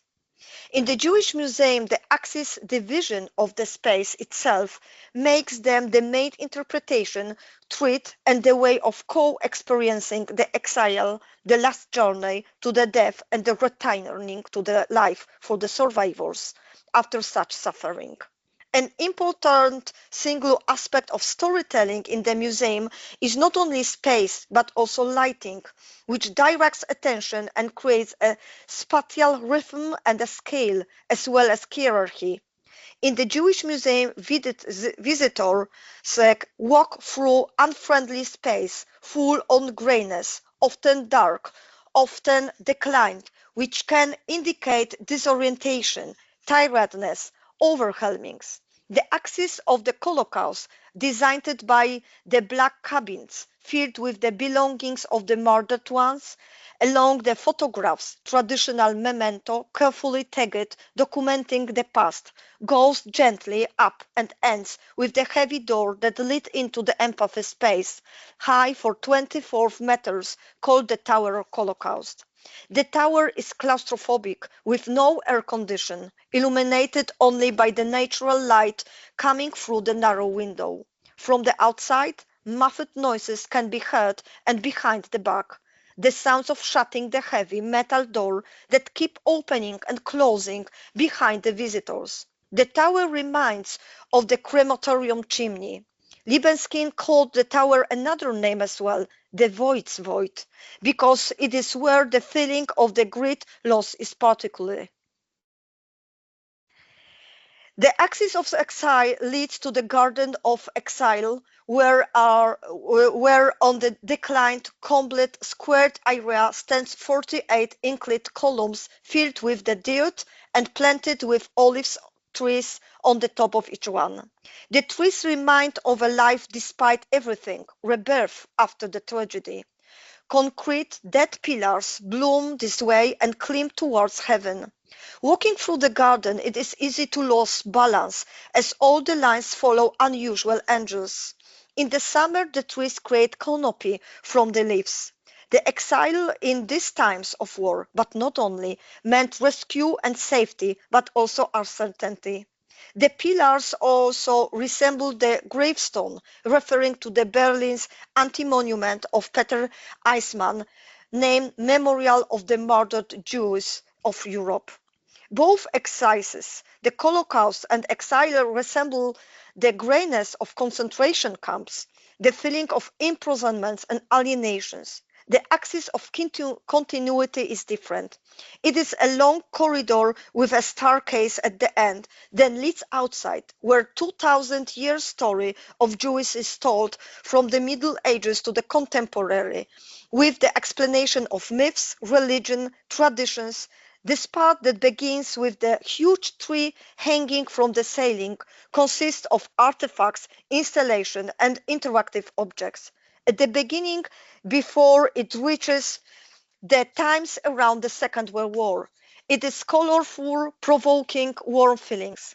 As an example can serve the part dedicated to the children's game that is designed by the colorful, shiny curtain made of small beads. Despite the pleasant aura, the dominating emotions are not the positive ones. The zigzag road is crossed and dominated by the story of Holocaust. Libeskind decided to highlight this most tragic event, as it is a gate to the past, but also to the future. Therefore, going through the building, the visitors encounters many slides more or less illuminated. There are empathy intersected by metal support.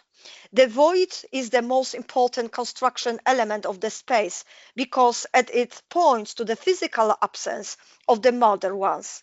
The absence became the central metaphor of the architecture, expressed by the series of empathy spaces. The architectonic void became a way to express the history rooted in the void of Holocaust. As Libeskind writes, the idea is very simple: to build the museum around a void that runs through it, a void that is to be experienced by the public. In the museum, there are also some places that are filled with artistic installations. One of the most touching is the installation located in the place called the Memory Void, titled Fallen Leaves by the Israeli artist Menashe Kadishman.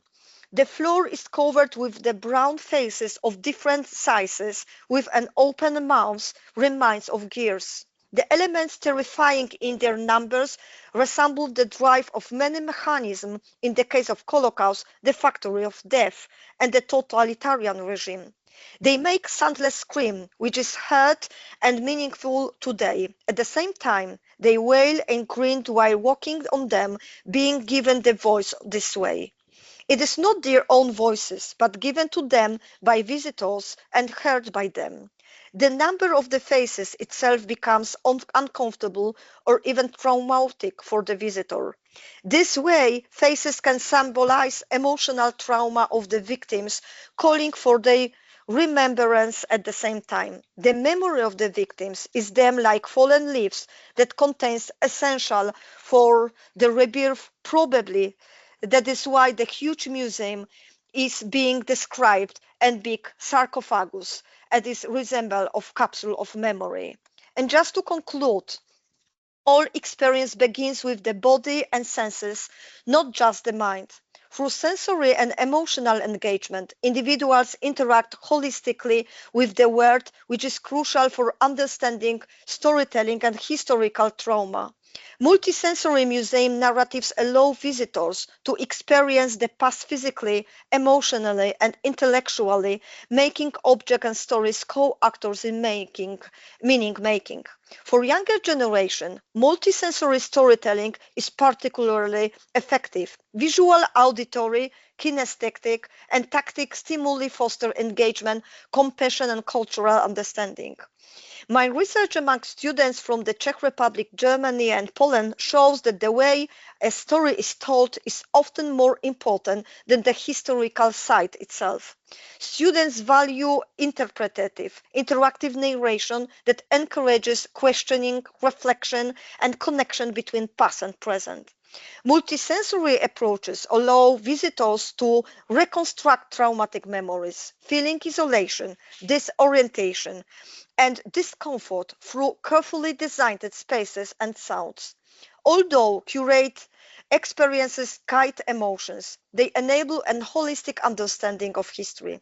For young people, this method supports memorialization not only of facts, but also of human experiences, fulfilling the desire to know and emotionally connected with the past.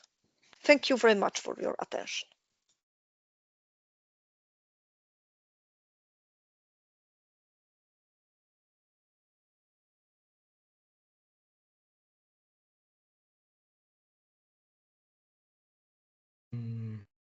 Okay, and now I have to come back to my chairman role. And our next speaker is Bartosz Kwieciński from Jagiellonian University in Kraków. He will presenting on AI and visual dissertation of Holocaust memory paper. Bartosz, the floor is yours and your presentation is seen. Thank you very much. I would like to present AI and visual distortion of Holocaust memory. Creating fake AI-generated images of Auschwitz and other camps is a dangerous act of distortion.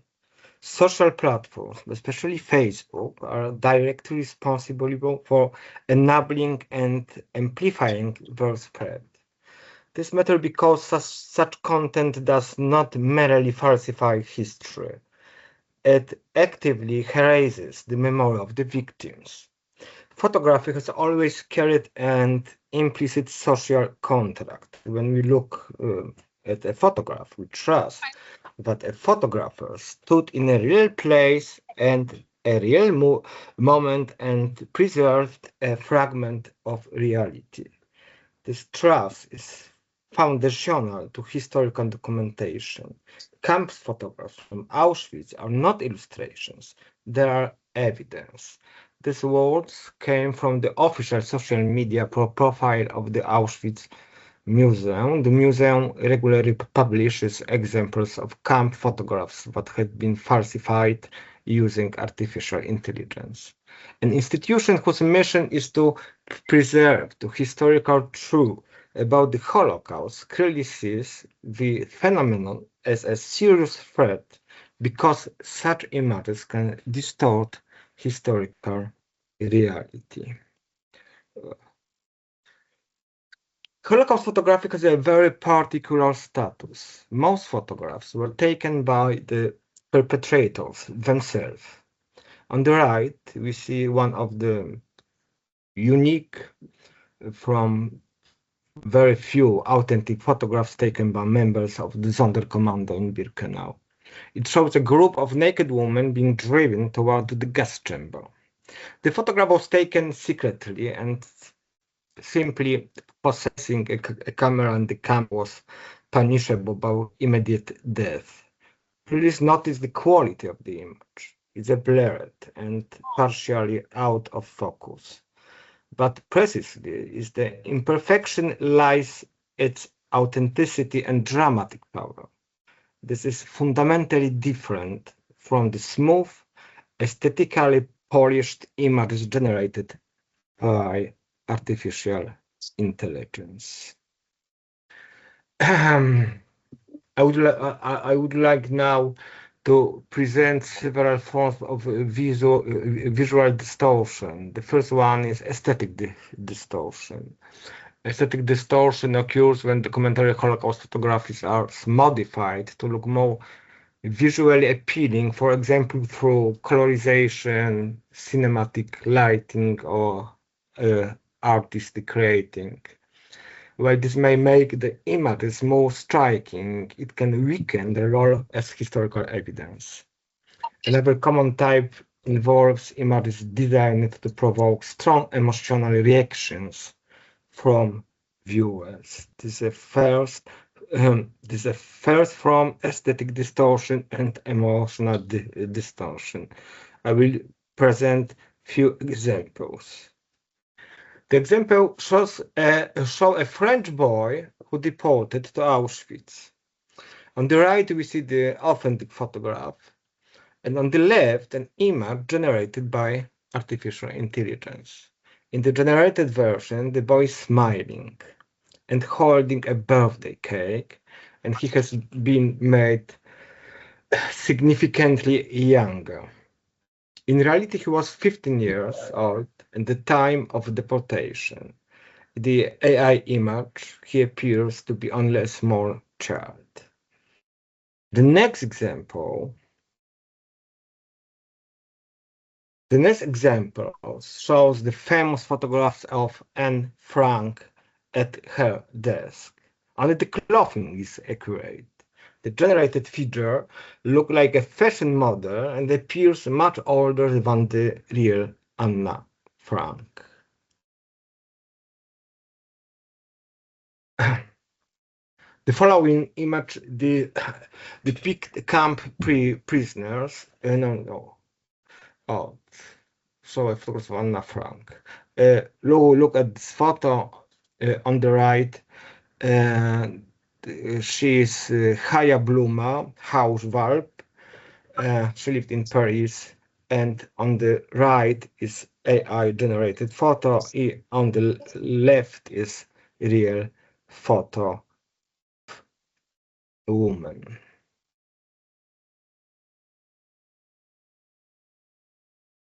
Okay. The following images depict camp prisoners. Notice the exaggerated and almost caricature-like appearance. What we see here in exploitation of the aesthetic of fear and horror. Emotionally, manipulation becomes even more visible in images that are entirely generated by artificial intelligence. This first on the right side is the authentic photo. On the left side is photo generated by artificial intelligence. Another on the left side from the Facebook page, historical snapshots, and on the right side, the real prisoner photo made in the Auschwitz in the Auschwitz camp. The following image emotional manipulation becomes even more visible in images that are entirely generated by artificial intelligence. In one image, a girl is playing the violin. In another, a several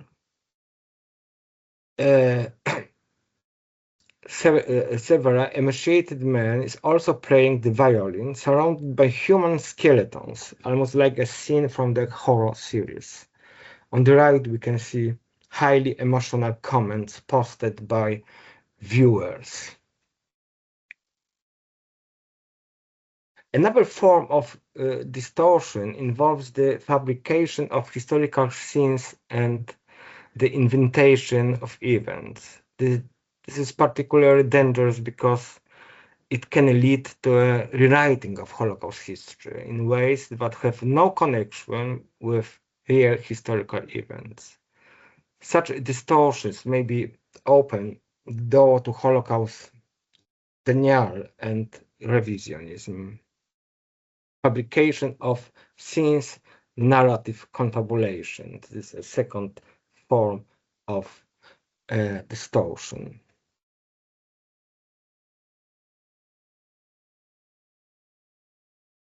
This scene show was entirely invented by all from artificial intelligence. It's supposedly depicts prisoners leaving the camp after liberation. The accompanying description appears credible and seems to confirm historical truth.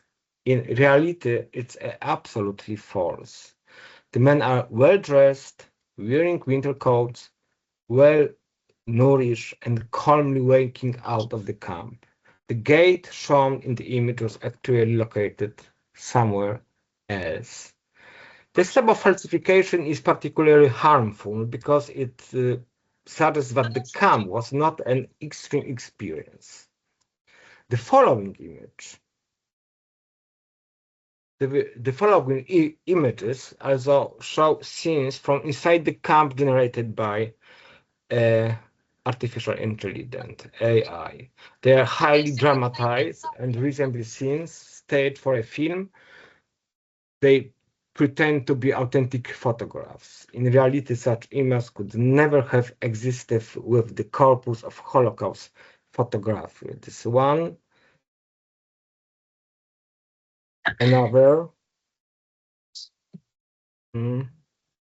Look at this woman, prisoner, carrying the dead body, inmates' dead bodies, and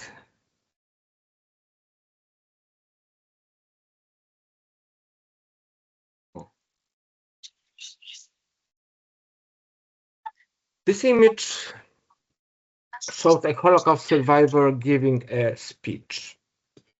Both the image and accompanying text are completely fabricated and placed on a date of the camp's liberation, which is commemorated as International Holocaust Remembrance Day. The person shown is Roman Kent. However, he died in 2021 and therefore could not have been present at commemorations in 2025. The emotional speech attached to the image is also absolutely fake. The Auschwitz Museum described this case as a particularly disgusting manipulation because it damaged the memory of Holocaust survivors and may be deeply shocking for their families.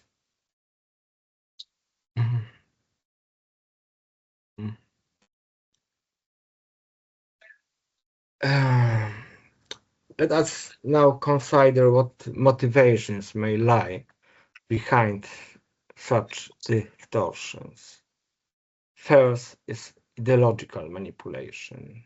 Image can be altered to support a political or ideological agenda. In this case, manipulation serves propaganda, denialist narratives, or attempts to shift historical responsibility. Second is emotional instrumentalization. Some images are changed to provoke stronger emotions, such as empathy, shock, or outrage. The problem appears when emotional impact becomes more important than historical accuracy. Third is sensationalism and attention economy. In the digital environment, dramatic images spread faster. Distortions may very well be used simply to gain attention, clicks, or virality.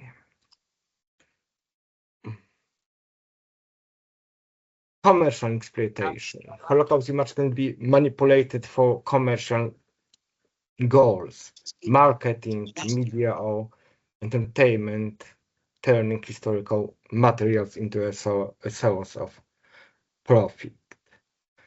Creative or speculative experimentation. Sometimes distortions appear in artistic or experimental projects to explore alternative or imagined version of historical images.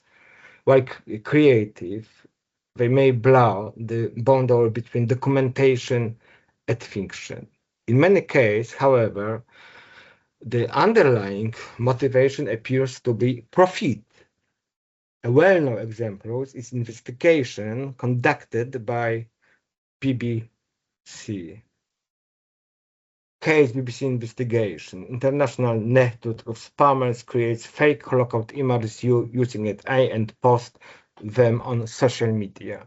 The content generates high engagement and review through Facebook's monetizations program. BBC investigations linked many accounts to creators in Pakistan with similar activity in India, Thailand, Nigeria, and Vietnam.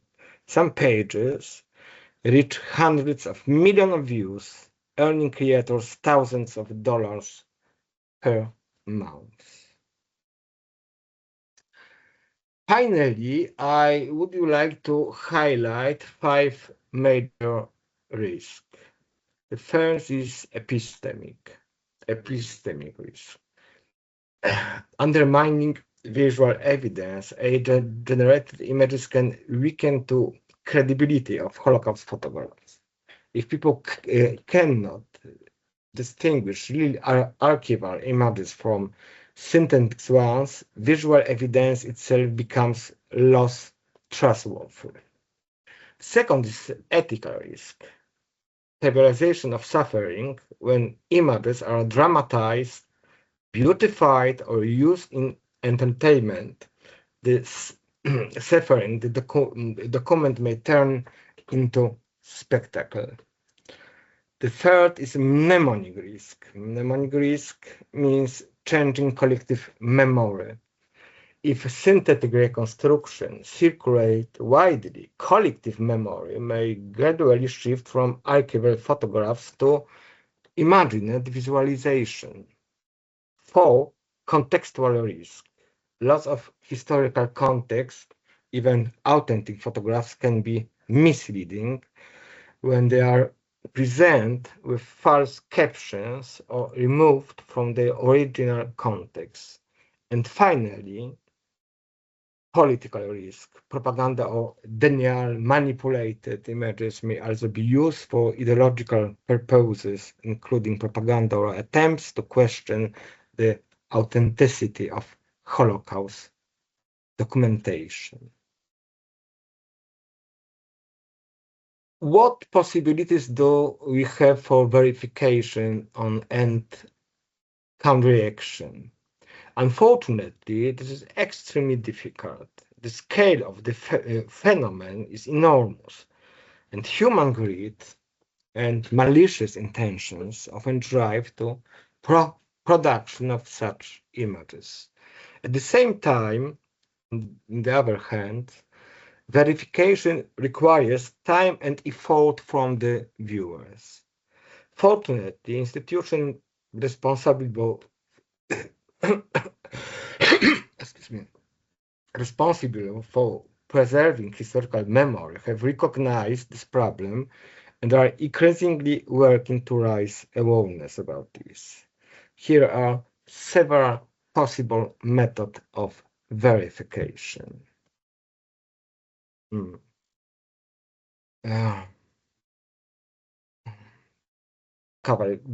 Archives verification, systematic verification of image using trusted archives and historical sources. Clear labeling, explicit labeling of a generated or manipulated image. Third, context preservation. Maintaining accurate captions, dates, locations, and historical explanations. Digital literacy, educating audiences to recognize manipulation and synthetic imaginary. Ethical guiltiness, establish standards for the use of Holocaust imaginary in research, media, and education. Institutional responsibility is more important. For me, active involvement of museum, archives, and research institutions in monitoring and correcting distortions. In conclusion, I would like to emphasize once again the importance of authentic historical photography. Equally important is broad public education about the risk to arise when artificial intelligence begins to generate alternative version of history of Holocaust. And the last sentence of my presentation, if the boundary between documentation and fabrication collapse, collective memory risks turning into fantasy confabulation, and the warning that gradually loses its meaning. The danger lies not only in false images, but in the overwhelming proliferation of images that may gradually erode the authority of authentic testimony of survivors. Thank you very much. Thank you very much, Bartek, for your presentation. I would like to remind you, you can submit any question. Yeah. Okay. You can I try to.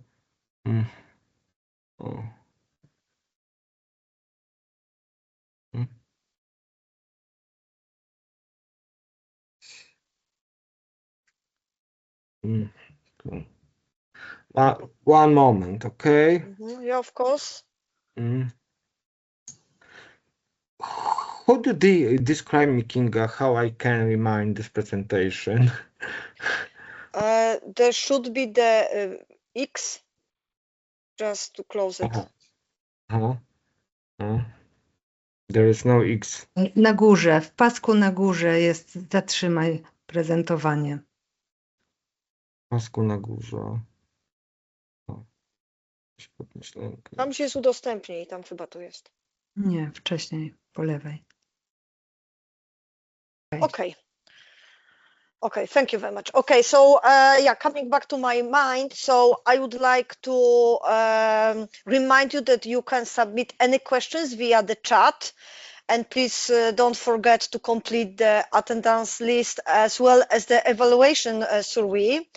And finally, our last but not least panelist for today is Bożena Kew, who will present the paper titled "Of What Kind is the Connection Between Gaza and Holocaust Education?" So, Bożena, the floor is yours. Thank you very much. Could you hear me and Yeah. see and Yes, see yes. the? I can hear you. Okay, thank you. Then my presentation. And sorry, Bożena, we are not able to see the presentation. So could you please share the presentation? Okay. Okay. So share maybe now. Maybe. What about now? Share this document. It is share. Maybe now. Maybe now. Wait a moment. Because I'm not sure. Can you see that? No, we are not. No. Please. One moment. Okay. Because Okay, I was sure it will be easy, but it's not so easy. Don't worry, it's normal. As yeah, you saw, I can had also see the problem. Yeah, I can see that. But nevertheless, it's going on my nerves, of course. Get PowerPoint more. Okay, it should be here. Maybe we can share it because we have your presentation, and you can just tell us when to put next slide. Okay. Because it looks like it's quite difficult, and I don't know why I'm clicking OK and not effect. Wait a moment, please, and I will try. But maybe it will be easier for me because my presentation is in fact not a presentation but a paper with with this title, "What is the link between the Gaza war and education on Shoah?"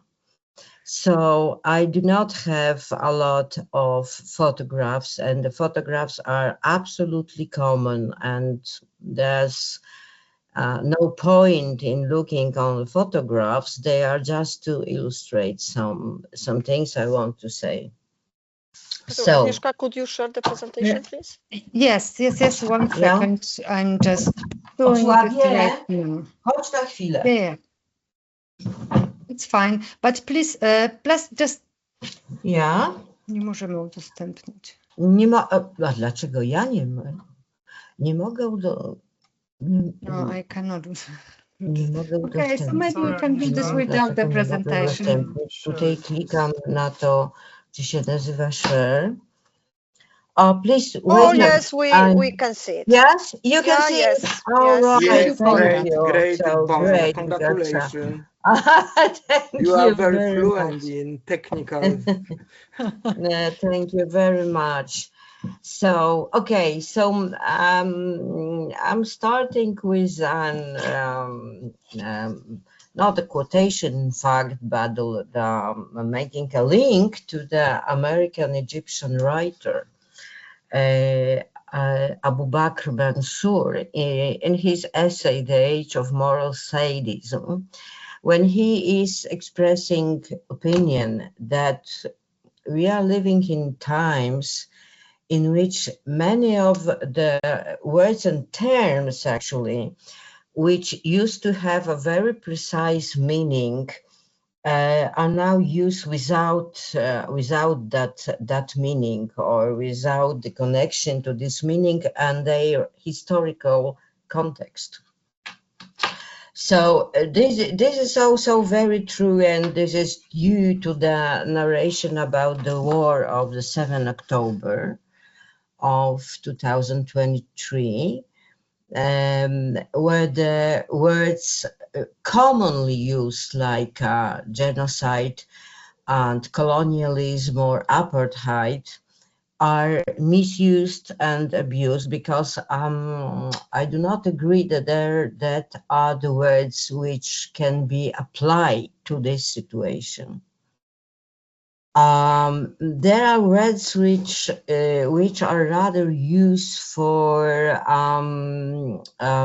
stigmatize and label some situation, which don't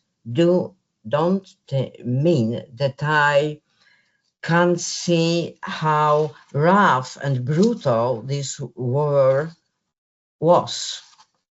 It's not about that. I mean, also from the Israeli side, of course. But I think that those words are used like Stalin once used the term fascist for anybody whom he wanted to stigmatize and then to kill. And maybe also similarly to Putin used the word of defascization of Ukraine, when you easily can think about him as a nationalist and fascist. So that is about, like Bartek Kwiciński said about the false images, and I'm talking probably about the falsely used terms. So it is, I need to say that the Palestinians, the Arabs who live in Palestine, are people, I'm sorry, this is my dog. The people who found themselves in unusually hard situation when history of other continents, of Europe and other countries and times, demanded of them impossible act of sharing their space. But Jews who were there coming to Palestine were not in a position of newcomers that arriving to America from England or Ireland or the other countries, because it wasn't only poverty or hunger that made them look for the new homeland. It was about centuries of Christian and post-Christian prejudice, persecution, which ended in a Shoah when 6 million were killed. So there are two sides of this history. There is the Jewish side and the Arab side, which wasn't so obvious in a narration about the war, when I think Hamas disappeared in some point of the war, and it was only Israel active, like it was only Israel's war. And also I think so that we should to remember that there is no other people in Europe that were so deeply persecuted and dehumanized so entirely and for such a long time as Jews. In Christian Europe, Jews were stigmatized, looted, killed, and there were innumerable pogroms in history of Christian and post-Christian Europe. In Poland, pogroms took place during Shoah and after the Shoah, I mean about Kielce, of course, in 1964.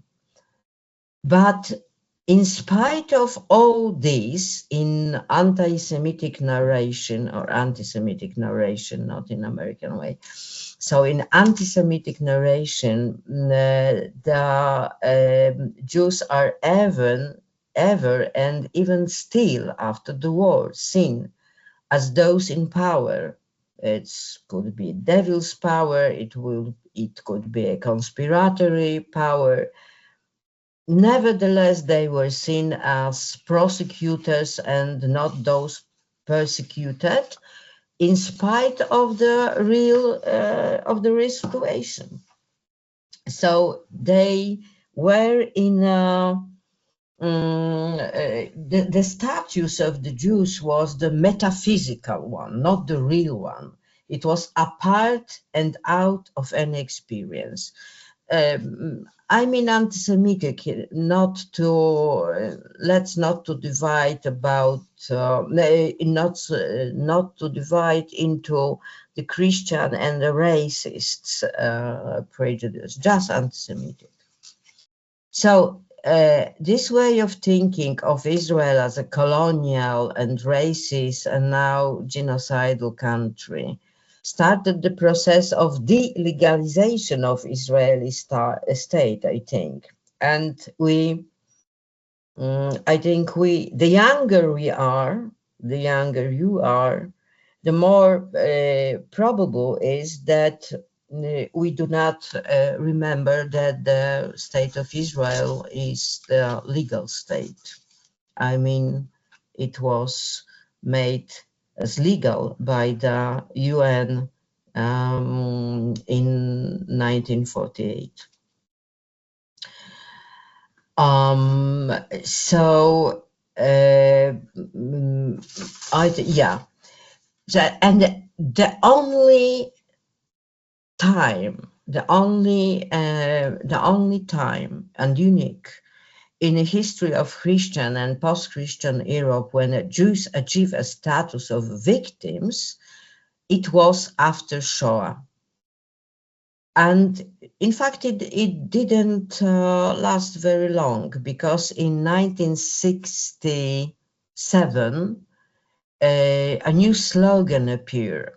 It was Zionism is similar to Nazism, or even Zionism is worse than the Nazism. And origin of this slogan was the Soviet representative in the United Nations.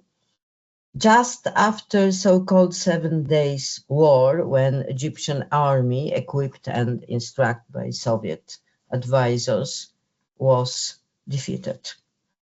On the same wave, on the same political wave, March 1968 happened in Poland. But in the same, after the slogan was commonly used, the very term Zionism was losing its original meaning from the idea for Jews of having just motherland rather. It was twisted into some really colonial fantasy about the Israel. And of course, I do not negate colonial practices used by State of Israel, but colonial practices and the colonial state is not the same. It's absolutely not the same. So from a long time, and probably the late 60s, the way of speaking of Israeli and Palestinian and now Hamas conflict is a place where there is a lot of comparisons and in which acts of Israeli state and IDF forces are put in the same line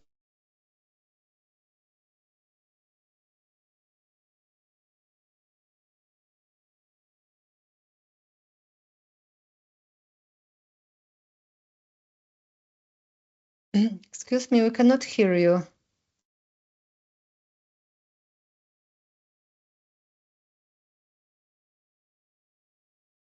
Hello?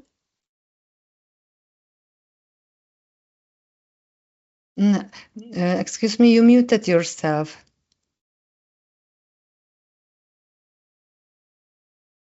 Bożena, you are on mute. Yes, I just yes, Okay. yes. I don't know how it happened. I didn't touch it. But can you hear me now? Is that okay? Yes, Now it's okay. Okay. So I don't know when I what was the point when I finished, but I hope Like it was, it was last two sentences.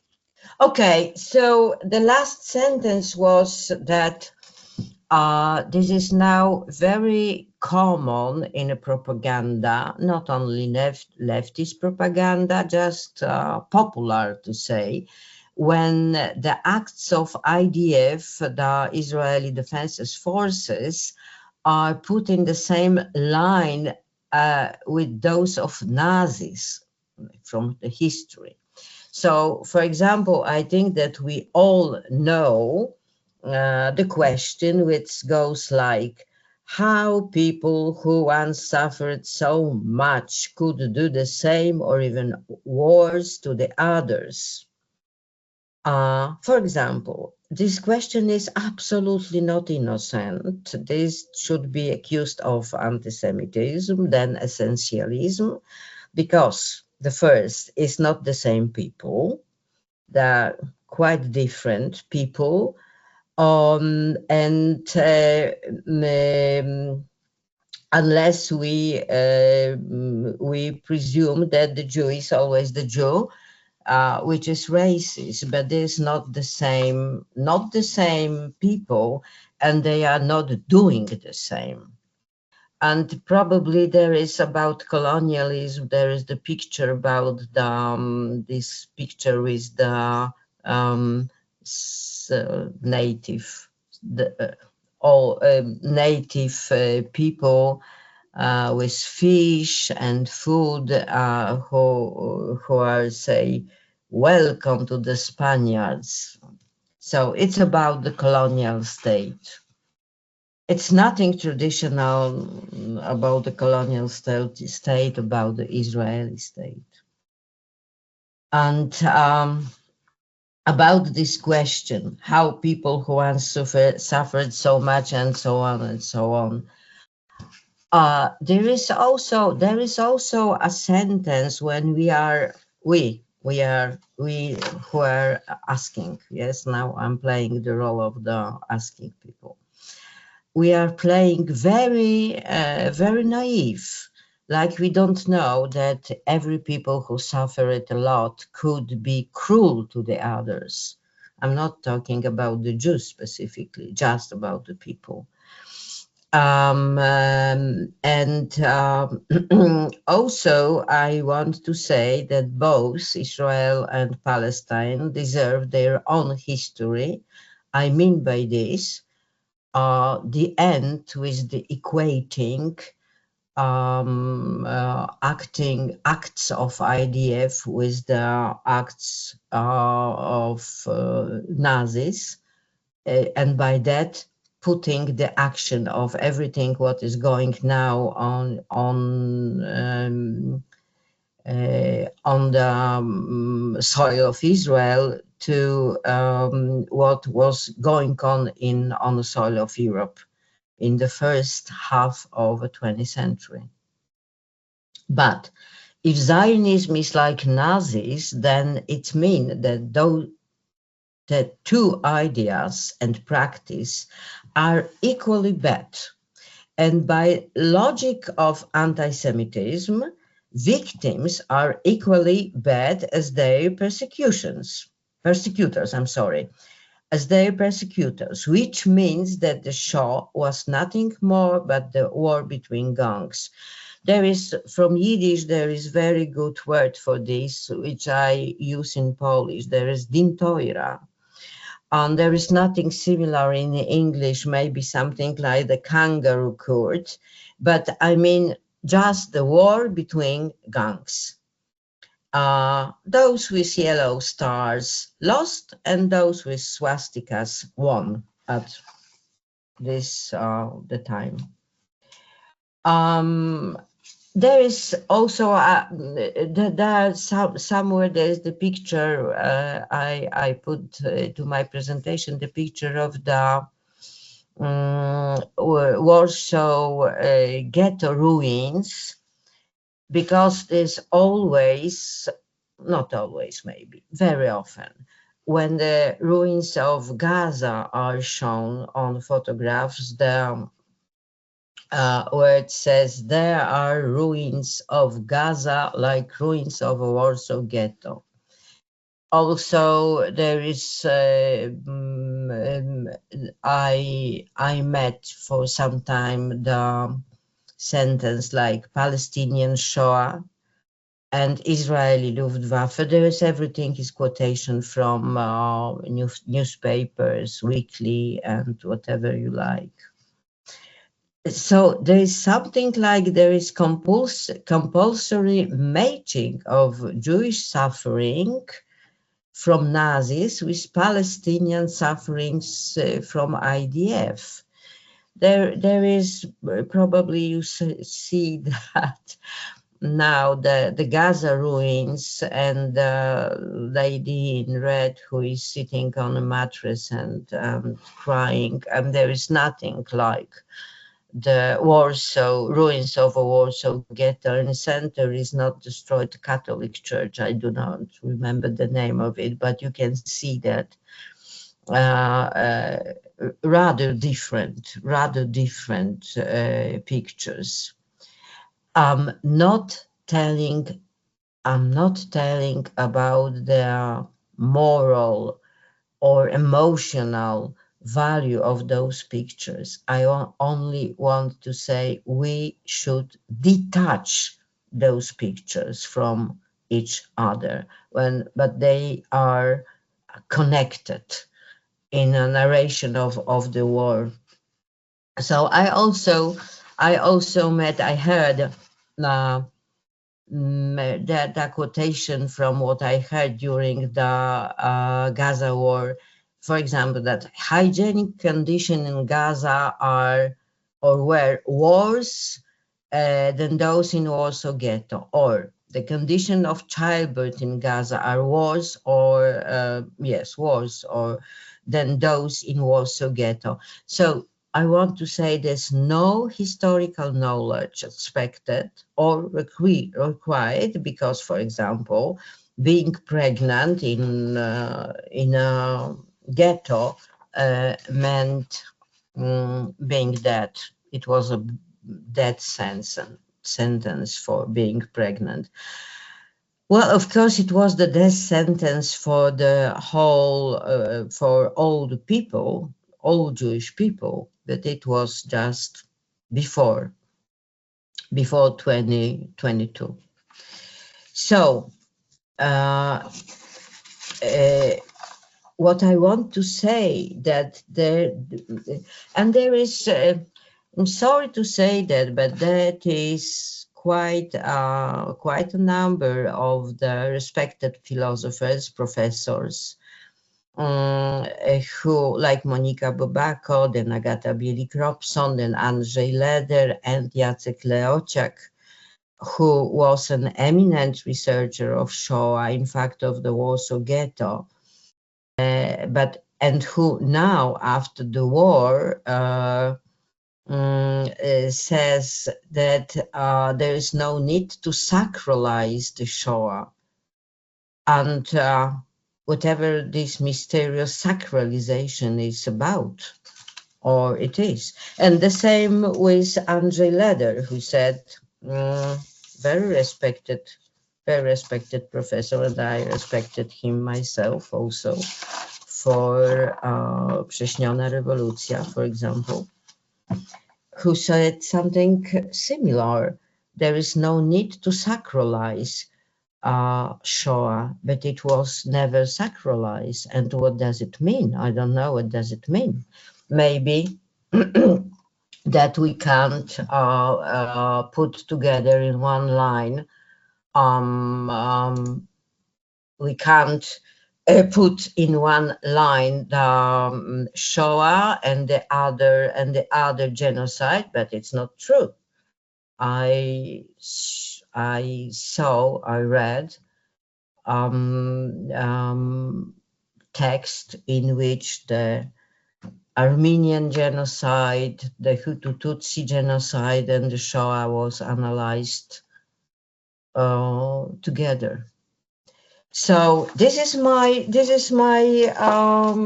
message, that we should know what we are talking about when we are using some terms, like the same as when we are using some images, photographs. And that's what I wanted to say. Thank you very much. Thank you for having me. Thank you for your attention. And now I will try to show myself with the camera, but it's not easy. It is not easy. I cannot unclick camera, which is, well, okay, so I will have no face but voice. Thank you again. Thank you very much for Bożena for your presentation. It was our last presentation, so thank you all for your participation, and I hope that you found the papers insightful and inspiring. And we have still about 10 minutes for Q&A session. And yeah, as I do not see any question on the chat, so please let me use my privileged role to chair the conference and ask the question both to panelists, also to listeners, because maybe our listeners would like to share their knowledge and to join the discussion as well. And my question is regarding to, I think, all your presentation, because I'm wondering how we can prevent the political, ideological, and other misuse of the Holocaust through the manipulation of facts, especially in the context of new technologies such as AI. How can we counteract fake news in this area, or what Bożena mentioned as well, using maybe not always in a proper way the terminology linked with Holocaust, genocide, homicide, and to what extent can Holocaust education, because there is our subject, serve as an effective tool in combining misinformation? So maybe would you like to join your thoughts?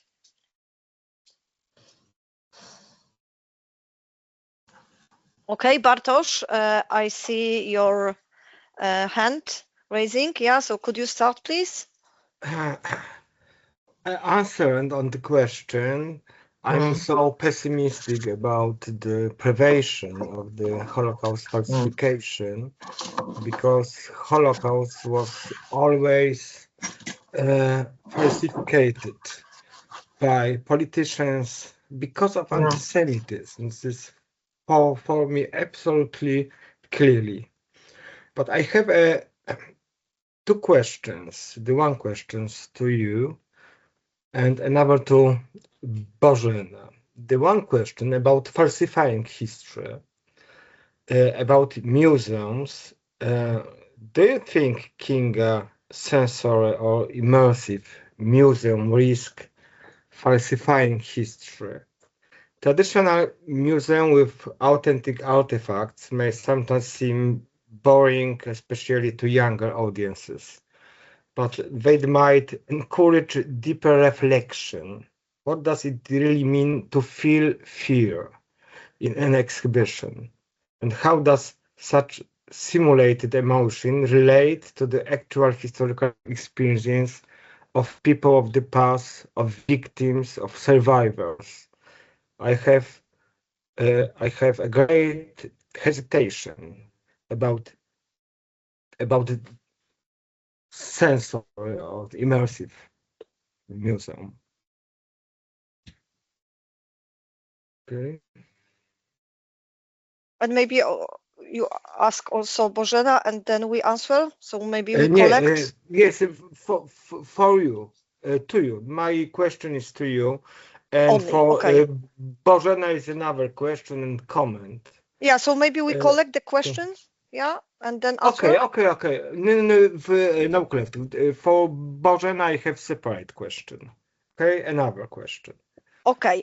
So yeah, just briefly to answer your question. So first of all, the museum, the sensory museum, like the Jewish museum in Berlin, because I am focusing only on this museum, they have also artifacts. So there is not they haven't got any artifacts. So only is the idea to use the artifacts and to put them in the space just to move the emotion, because what is in my mind, what is the clue element, the core element, that very often the emotion was, and it was my experience, the emotion was were linked with the witnesses, with the testimony. And now there is the problem with testimony. We have no testimonies. So the question is how to engage young person, how to move young person if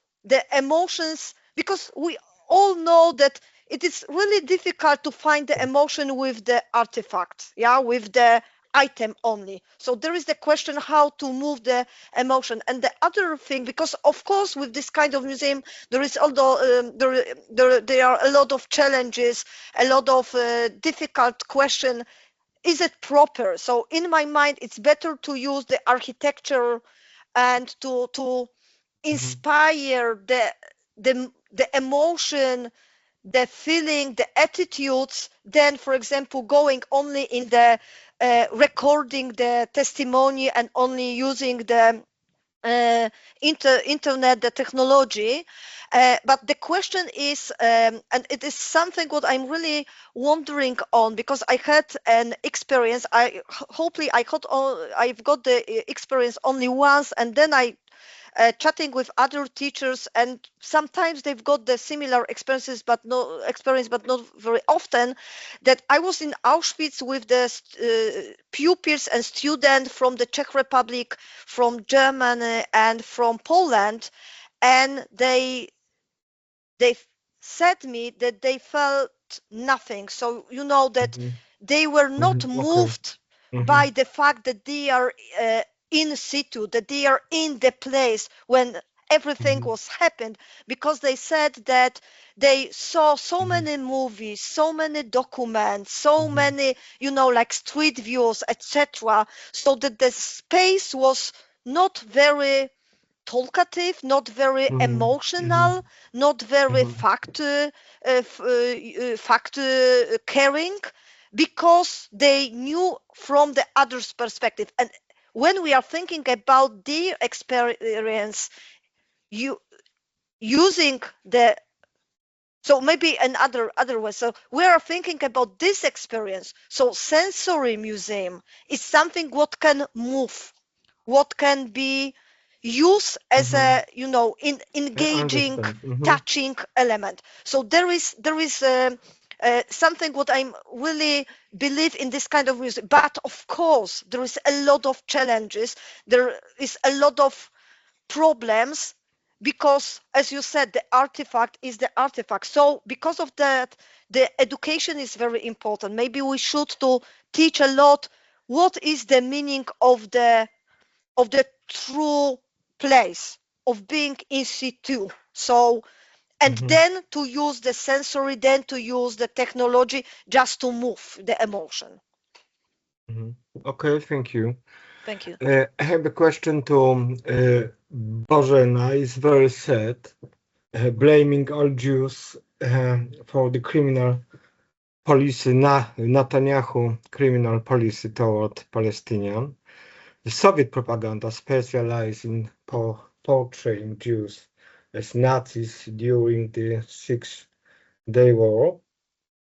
And for my experience, often Holocaust scholars are also being asked to make political declaration and condemns the massacre of Palestinians.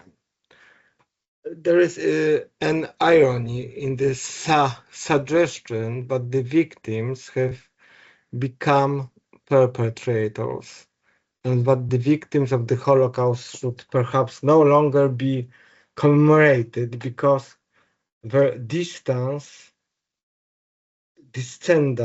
and not even in Europe, are committing genocide. Of course, it's a problem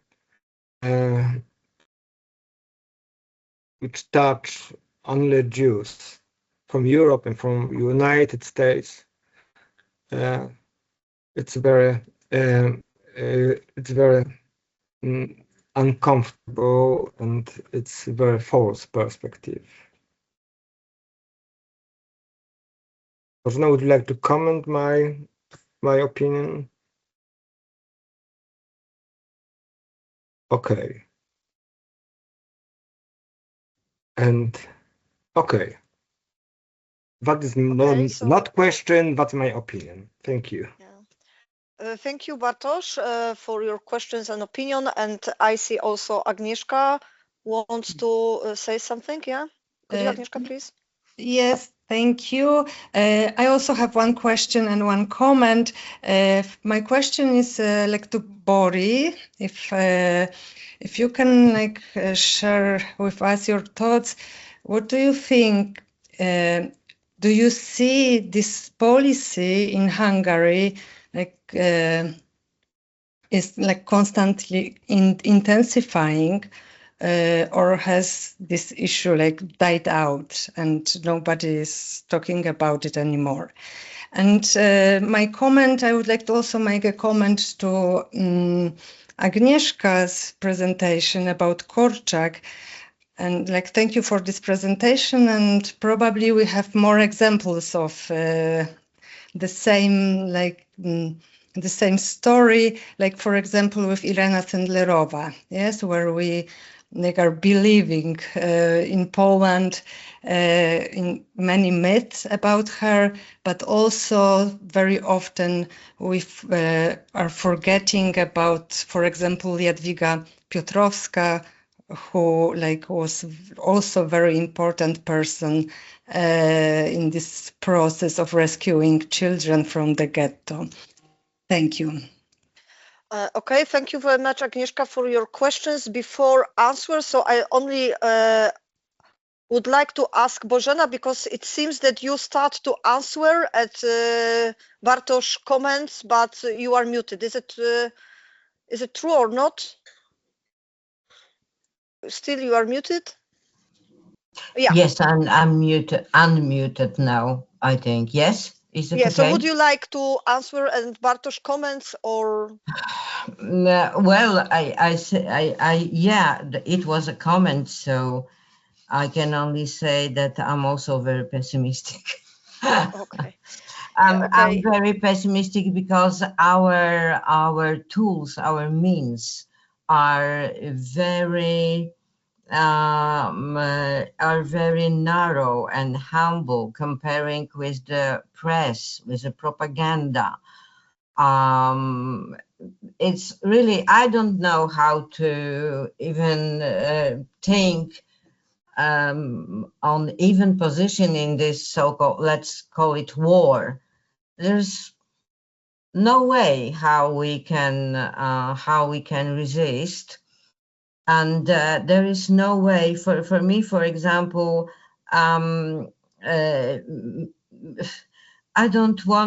really don't like to repeat the sentence, I'm not for Netanyahu politics, but I'm not for Netanyahu politics, really.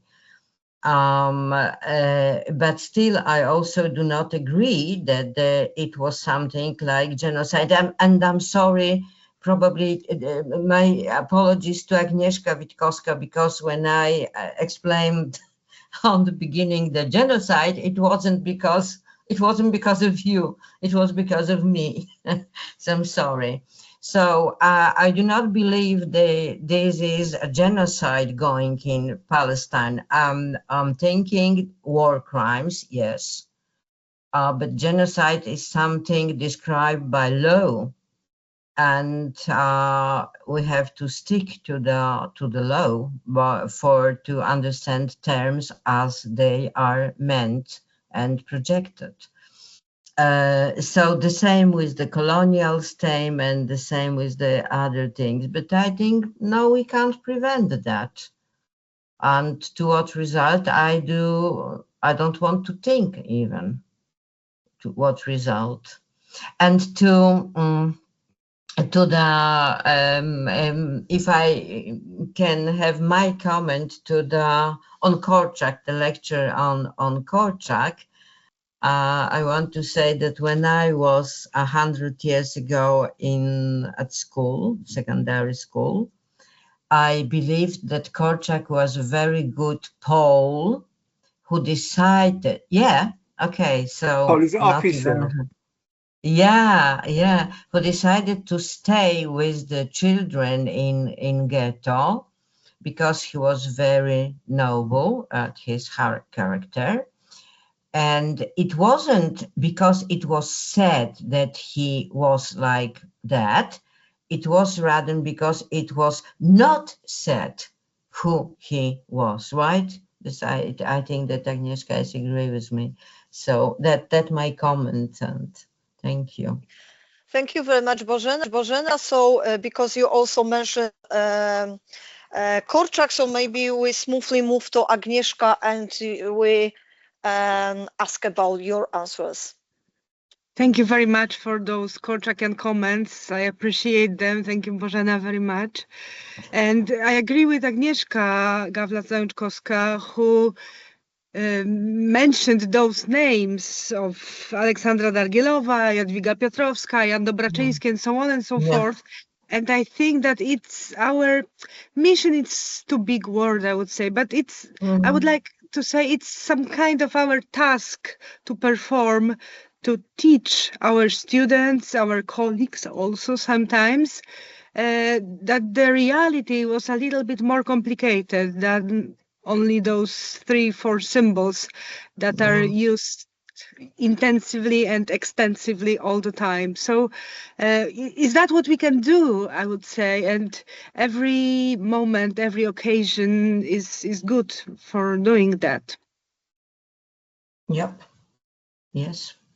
Okay, thank you very much, Agnieszka, for your answers. And Borbala, there was also a question to you. So could you please share your interpretation? Yes, I'm sorry, I have a little guest here in the meantime. So I think this, so I think this policy is, there are waves in it, because sometimes it intensifies, other times it's just latent. It's always there, but nothing happens. For instance, now there is nothing happening, I think, and they transferred the house of it to this football club, and that was it. So, and I don't know. Now we will have general elections again, so I want to see what will be the result. I am very hopeful, I have to say, but we'll see. We'll see what happens. So Okay, that's all I can add.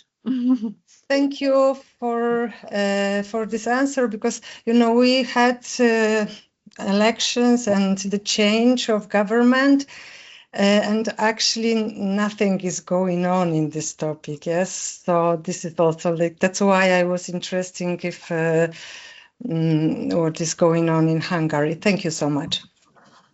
Thank you. There is also one question on chat, the question from Adam to Bożena. And the question is, according to the 1948 UN Genocide Convention, genocide includes acts committed with intent to destroy in whole or in part a national, ethnic, racial or religious group, such as killing, causing serious harm, or inflicting conditions of life calculated to bring about destruction.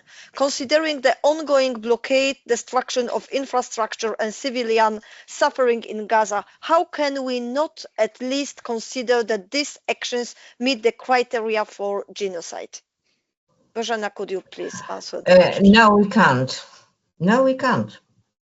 I can only stick to the Lemkin, I think, definition, in which there is intention is very important and decisive. The intention is decisive. Do we want really erase the whole group or nation with their language, culture, and everything?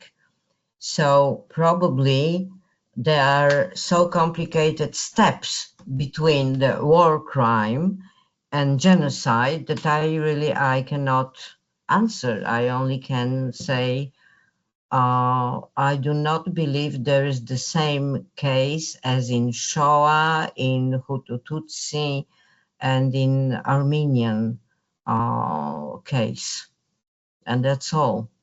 And probably even the organization, however bad it was, if it was, I don't know, of the food distribution that Israel and United States undertake in some point of the war, well, it wasn't in accordance with the genocide definition. It shouldn't be there, in fact.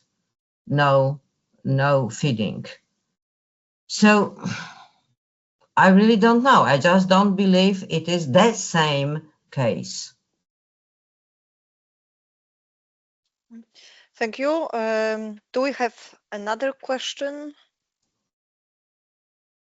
No. So it means that everything was said and everything is understood. So thank you one more time for your participation. And I maybe, oh yes, there is only also thank you. Maybe I ask Agnieszka, our project director, about the closing remarks. Yes, I would like to thank you all. Thank you all our speakers for their contribution to this conference and at the same time to our project, which is very, very important. And also I would like to encourage you to visit our website, the website of the project, because we have many information about previous events, and also we are planning next events within this program. So I invite you to visit its Memory Makers website.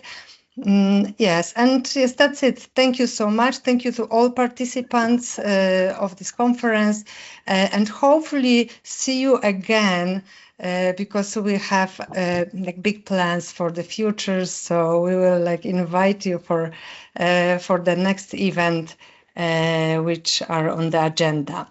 Thank you so much, and have a nice evening.